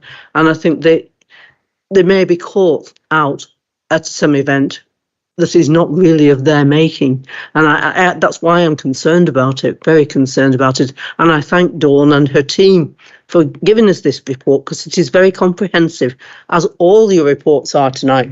Thank you, Dawn. And your report particularly is very comprehensive and very easy reading, which is always good. So I thank you for that. Thank you. I was just going to come in to go building and say, I guess it's a distinction, and maybe Chris, you can answer it in the ream of the. I guess there's different types of events. So take Longton Live and Penwortham Live. That's, I think, creative network lead on that, but the events team would have an input. Yeah. Same with the Lostock Carnival team. The council would have an input, but we're not the lead. And is that my understanding? We don't lead all the events. We sometimes is going to input, aren't we? Not all of them, and some of them do. Yeah, you're right. We have more of a contributing role to the publication of them and some of the on-site support through the volunteer network we have as well. I think again, without wanting to push work in another committee's direction, I mean, those are legitimate questions that could be raised by scrutiny again, because this is again it's not about the governance environment that they're working to. It's about their capacity, which is more of an executive issue. So again, it might be something that we raise as a or is raised at the performance scrutiny performance panel for the relevant executive member as a point of concern. Oh, thanks, Chris, and thanks everyone for contributing on that paper, because I can bring you in, Councillor Ashton. I was just going to say it's not about the team specifically, is it? It's about the general improvement, and I think that's what the paper really shines to. So it's not about personality. But Councillor Ashton, did you want to come in as well? Yes, I know I'm new to the committee, and I think I'm still trying to feel my way into what's appropriate for us to do and what goes into scrutiny, if you will. Because some of it is about the process and the governance, and some of it is about the actuality. I mean, I would actually welcome for the next meeting. I think it would be helpful to actually have Emma herself to come and talk us through some of this in a bit more detail, as well as comments from you, because she's coming from outside, and presumably part of what she's doing is actually trying to address some of this. And what I'm unclear about, I suppose, from reading this, is the degree to which the events whether it's about the events not being safe, or whether it's about the fact that it's not documented, so we can't evidence the fact that they weren't safe. So you're losing opportunities for learning if they're not documented. But that's a different thing from jumping to the conclusion that it's not safe. So I'd just be really quite interested to hear from somebody who's coming in from outside with a clear remit to help us get these things right, to actually hear directly from her. But no, I think that's a really good thing. And when the report comes back, we'll take that as an action point to make sure head of service is available. Is there anything you wanted to say, Dawn? Or no, perfect. Oh, right, Councillor Turner, and then I can see Councillor Sharple's meeting in yellow. So before we go to that, we will Councillor Turner. Yeah, just a quick point. Sorry, I should have mentioned it before. I think, Dawn, we have a major subcontractor that delivers the live events, do we? It's subcontracted out. So notwithstanding that, South Ribble's still responsible for all the activities. So obviously it's not just the 5 events team members, there is a subcontractor element, and we need to, I'd like to make sure your team can sort of demonstrate that they're being managed properly as well, and any responsibilities or what the terms of reference are that you flow down to make sure that they're doing what they're supposed to do in line with the health and safety and the managing of the event, if that's appropriate, Dawn. Is that something you want to come back to now, Dawn, or is that something that you'd want to cover at a later I think that is something you would need to pick up with Emma herself when she comes to the next meeting, just purely because we would be focusing on the actions and the implementations of those actions. Okay. Perfect. Okay, so we can make sure, if we're Secretariat, Claire, if we can pass that comment on in particular to Head of Service, so she comes prepared with the answers. Lots of inquisitiveness. I like it. I can't see any more questions on committee or comments, so I'm going to go to off committee, and I can see Councillor Sharples is with us in the ether somewhere. So, Councillor Sharples, if you want to come off mute. Can you hear me? Yep. Good. Yeah, I was going to ask or going to make the point about how we need to be careful when we're thinking about things like safety. Are the events unsafe, or is it documentary evidence? But of course, Councillor Ashton has stolen my thunder on that one. I think it's an important point to consider. And I was also going to say to Councillor Smith, I will have another look at the removing of the obsolete equipment in ICT, and I'll get back to her on that. Thank you. I think we didn't hear the beginning, but then we heard as it came, and you, Councillor Ashton, stole your thunder, and then you've given Councillor Smith a response already as a cabinet member. So thank you very much for that, Councillor Sharples.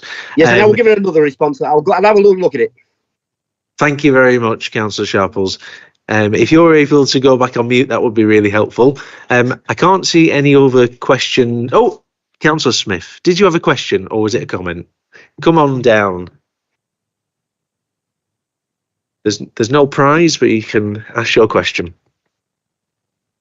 Yeah, thank you, Chairman. I didn't really want to sort of add too much to this because it's been a long meeting, and I think most of the things that I would want to say have been said. But I just wanted to add my sort of concerns, certainly with regard to the last report. That's been pretty well covered by everybody, I think, but it would be remiss of me not to add my concerns. Mr. Moister said he didn't want to sound like a lawyer.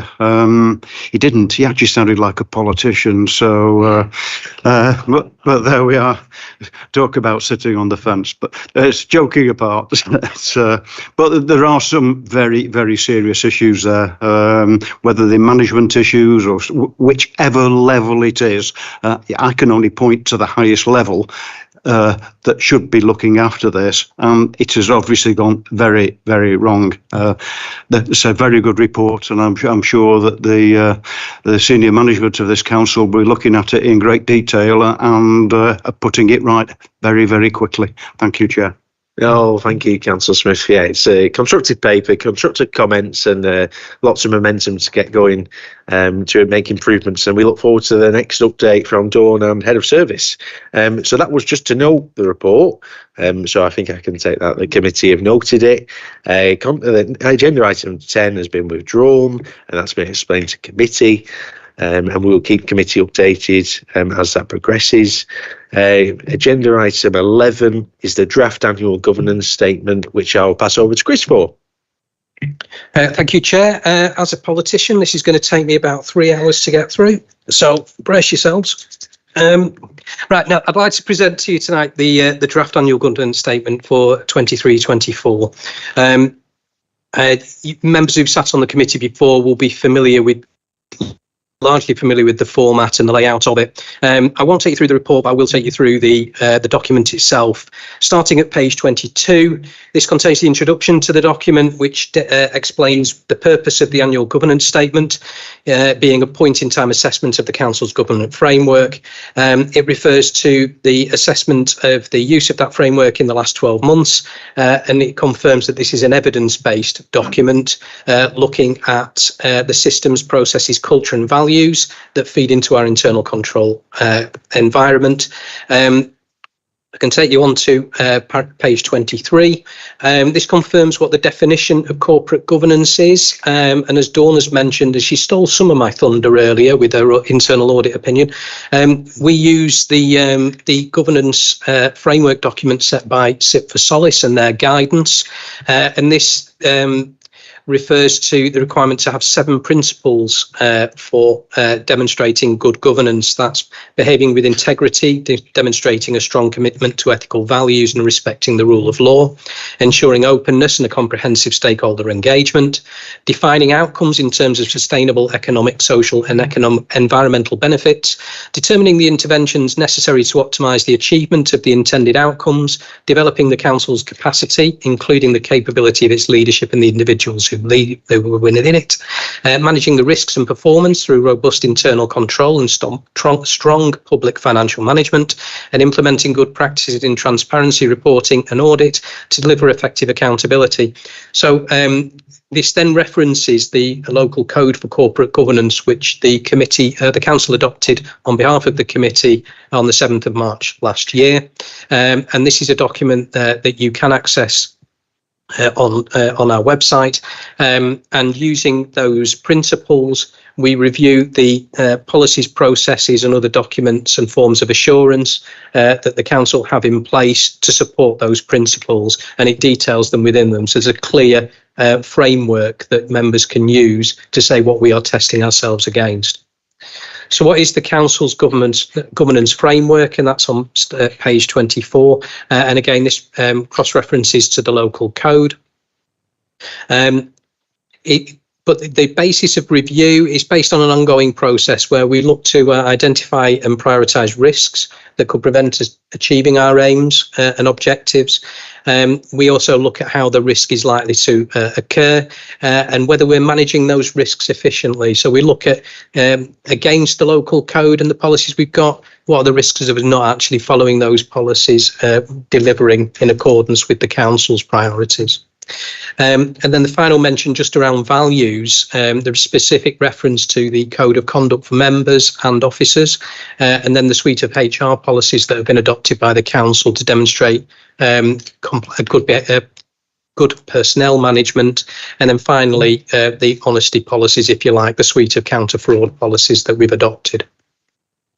So how do we actually review the effectiveness of the governance framework? And that's part 4 of the document, which starts at page 25. I won't dwell on the first few pages, but I'll take you to page 27.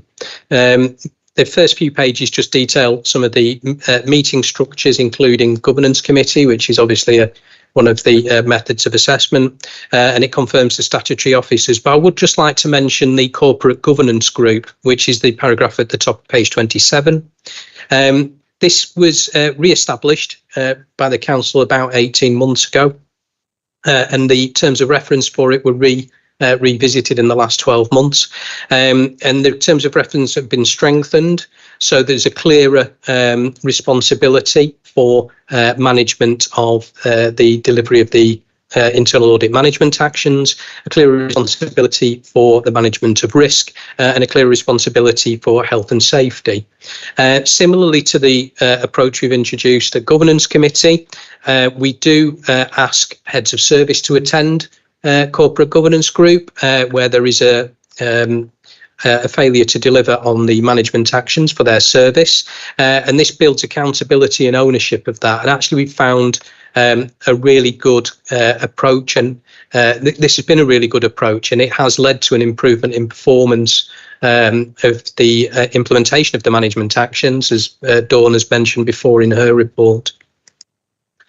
The service assurance statement is a self-assessment that we ask directors and heads of service to undertake. So we've done it in a number of different ways over the years. We've issued a written questionnaire where we ask them to assess their own compliance with the council's governance framework, which we've asked them to do individually. We've also asked them to do it as a group, and we've also asked them to do it as directorate, and we changed it to make it easier to do it online as an online provision. There have always been issues with the completion of the document in terms of timing and the collation of the responses. And I'm reluctant to do this because they've had so much thanks and gratitude pointed at them tonight. But Jackie in particular and David in the corner, sorry, James, I'll mention you in a minute. But they worked together very carefully and put forward a new proposal for the delivery of the service assurance statements. So they've used an online voting process, and the proposal was we brought all directors together and all heads of service together for a single session. The session was broken down into areas of governance which were owned by heads of service, who introduced that area and explained what good governance looked like in their area. And then there was in live action voting, if you like, X Factor and Britain's Got Talent. Other shows are available. I'm sure they are, Chair, but not in our house apparently. But we were able then to assess instantly their own views on their compliance with the governance framework. Now, the benefit of that was in the room was myself, the statutory officers, Dawn, and we were able to instantly look and think, yes, that feels like it is the correct level of compliance within the organisation, given our knowledge of the internal audit reports and other issues that have been brought to us. Now, where there were individual teams that felt they weren't acting, in accordance with the governance framework, there was an opportunity to instantly share good practice with the teams that felt they were. So it actually worked really good not only as a reporting session, but also as a development session.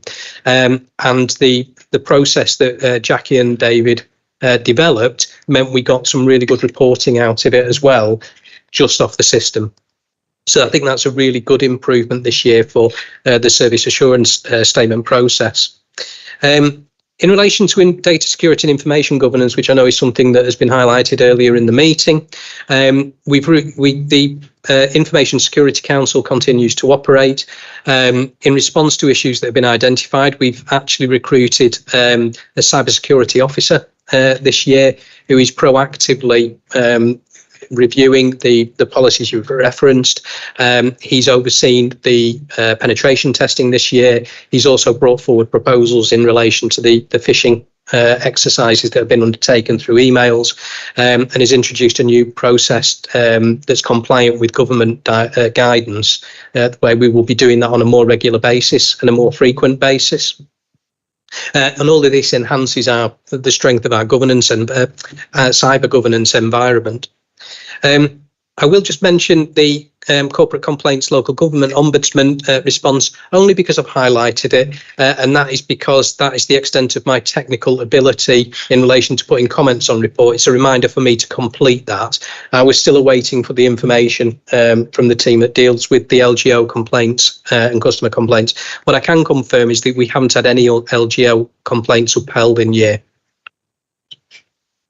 The final point to mention in relation to the environment is the approach to risk management. Dawn has touched on it earlier in the meeting, but there have been further steps taken in year to improve the governance of risk management. So GRACE, our risk management system, has been further embedded through use, but in order to assist in the use of it and the escalation and management of risk, the risk management strategy has been adopted in year, and that has been rolled out, and there's been training provided to officers on it.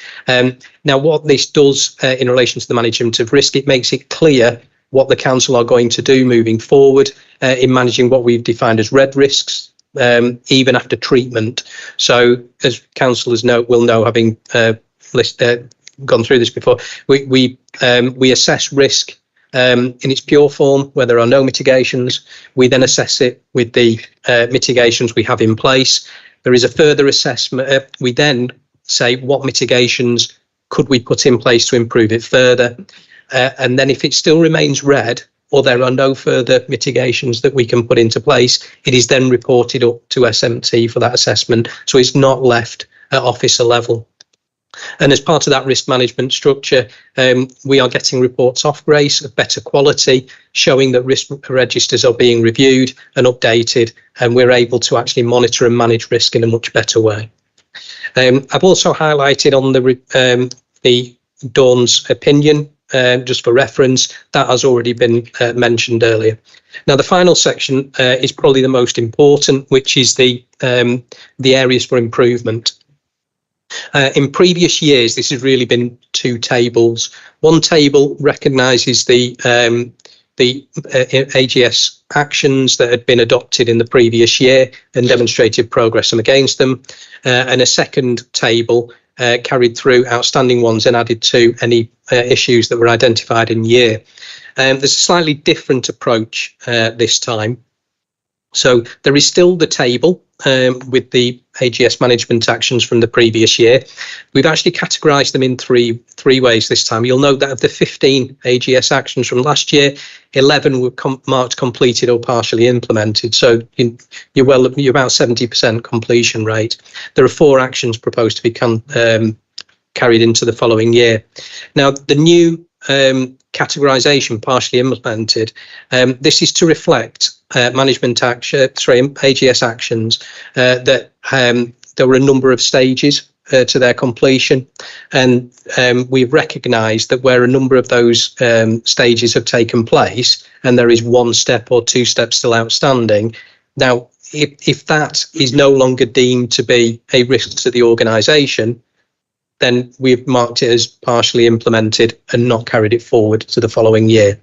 That's not to say we won't implement it, or won't monitor it, we will. It's just that it will not form part of the AGS management actions this time.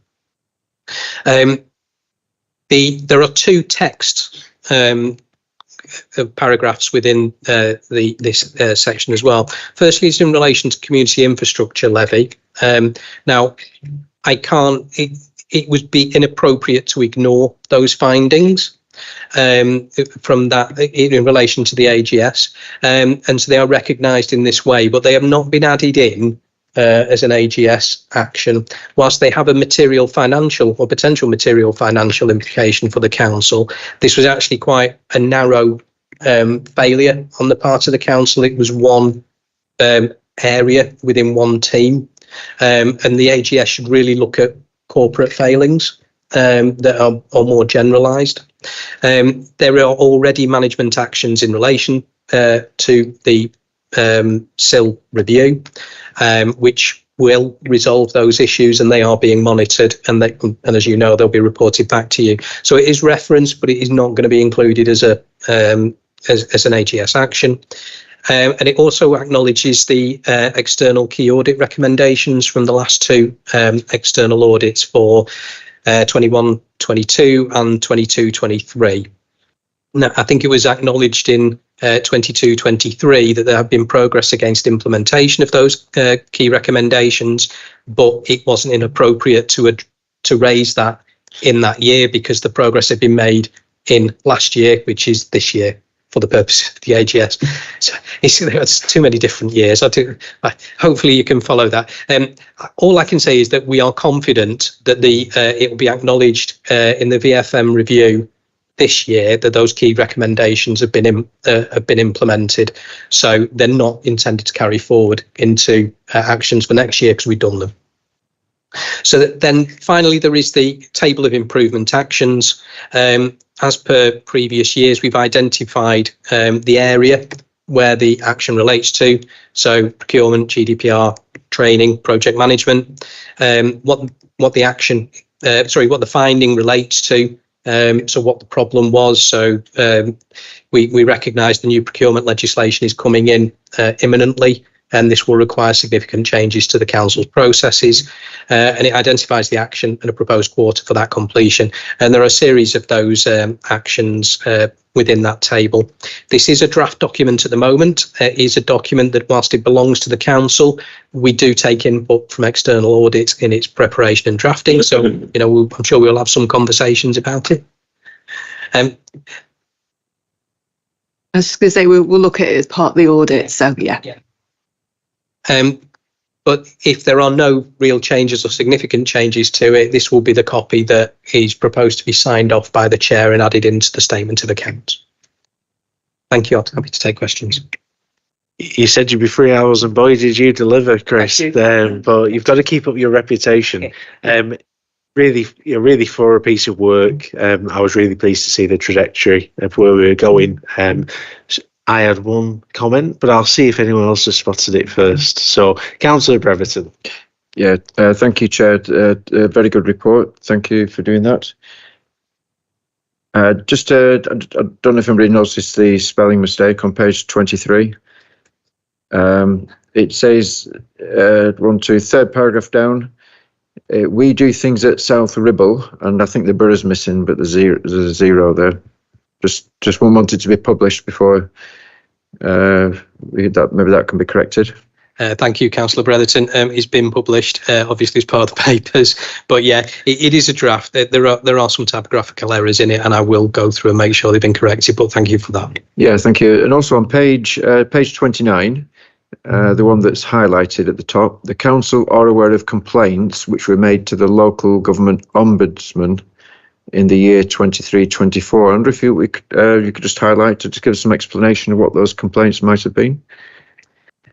Sorry, as I explained when I presented, I've highlighted that because I'm awaiting the information for it to go in. So we wouldn't put the nature of the complaints in the AGS. We use it as an indicator of customer satisfaction, performance. It's an additional form of assurance. If we have a low level of complaints, then we are clearly doing things, for at least to the public are concerned, we're doing things correct. And a step further with the local government ombudsman assessment of those complaints. If they're not upheld, then the local government ombudsman is satisfied with how the council are doing whatever it was that was complained of. So it's more around the assurance of that kind of assessment rather than what the complaints actually are about. Thank you very much, both. Were there any other? So we'll go for Councillor Turner and then Councillor Smith. Thank you, Chair. Chris, if I could just go back to the previous item.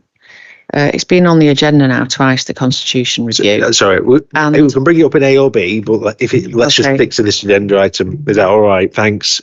Okay, so over to Councillor Smith. Thank you, Mr. Chairman. I'm on page 25. It's fourth paragraph down. It says we're going to recruit an independent person with suitable experience to provide additional support. We did discuss this some time ago now. I can't remember. It must be at least 6 months ago, I think. I just wondered how we're getting on with that recruitment and if there's any progress at all. Yeah, we're going to start the process of recruitment now. I've already picked it up with Darren, who supported us in the recruitment of the independent person for standards. We felt it not appropriate to start it until we had the new committee established. And to be perfectly honest, there's a lot of staff pressure capacity-wise in the election period. So we're going to, I know, well, to be honest, we're going to have, even if we just get the advert out, we can get it underway, but it was always intended to start it in May. And on the same page, at the bottom, where it says scrutiny committee, on the second line, it says it was chaired by a councillor who was a member of the opposition party. I don't think that is quite correct. I think it was chaired by a member of the minority party. Nice point, Councillor Smith. And Chris will correct that, I'm sure. Yeah, I'm happy to. I mean, I suppose I just took a very simple view of both were opposition parties. Well, it doesn't say main opposition party, so I think opposition party's fine. It's not material. Or would it? Oh, that article should be the index. Go on, Councillor, just put your mic on and. Right, okay, yeah. Add. It was chaired by a councillor who was a member of the opposition party. Okay, right. Chris has got the memo on that one. Absolutely, Councillor Smith. Just finish. And on the very last page, which is page 37, do I take it that this AGS is the Chorley version?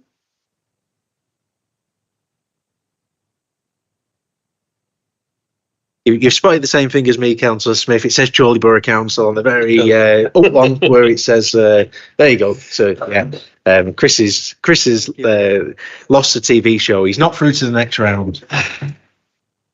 I did mention to Mr. Moister before we came in. He was going to get it would be a good idea to proofread this. Yes. I'm sure he did. I'm sure he's just busy with lots of other things as well. I humbly apologise. That is not acceptable. And thank you for pointing it out to me. It's broadly the same document, I have to admit, and I'm, trying to work efficiently by using. Well, yeah, there's no excuses. Sorry. Oh, Joel missed it as well. What's he coming to? We're all human, and even the politicians, aren't we? Okay. Any other questions on this item? I can't see any on committee. I can't see any off committee. Everyone's nearly ready to go home, but we do need to the draft annual governance statement be approved. So I need a proposer and I need a seconder. So Councillor Smith is proposing and Councillor Pillinger is seconding, and if we subject to the amendments that we've outlined, and Chris will go home thinking about it in the car, and if we could raise our hands to show that we've approved that, that's fine. Okay, thank you very much. So that is the last agenda item. We have gone past agenda item 10, Councillor Turner, but I'm happy to take a quick AOB if it's not a political point. No, it's not. And yeah, okay, I get that. I get what you're saying. Yeah, I just wanted to know off Chris. It's come to the agenda twice now, and it's been bumped off. I just wanted to know: is there, are there some issues with it, and if there are, how long is it going to take to come to the governance committee? How long is it going to take? Basically, thank you. I think that's a really reasonable question, Councillor Turner, and I'd pre-prepared writing down. So I think in the last meeting where we'd approved a proposal, there were some areas that, on reflection, Chris has brought to myself and others, and we think there are some improvements that could be made to it. Some being that were raised by people on committee on the evening, so around the public having the same rights as people, same as councillors, the deadline submission for questions being submitted, because I think Councillor Smith alluded to the Tory Conservative group meeting after that deadline, and I think if officers aren't going to commission responses before you can get them in, it makes no difference potentially to them.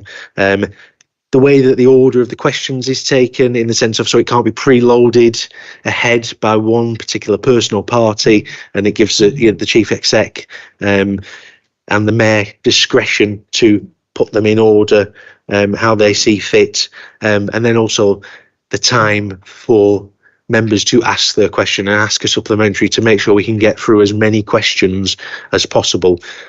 So they were the four areas that a paper was going to be brought forward to try and improve the work that had already been done, not just try and re-enter the principle of what was discussed on the night. At the minute, the paper wasn't quite ready.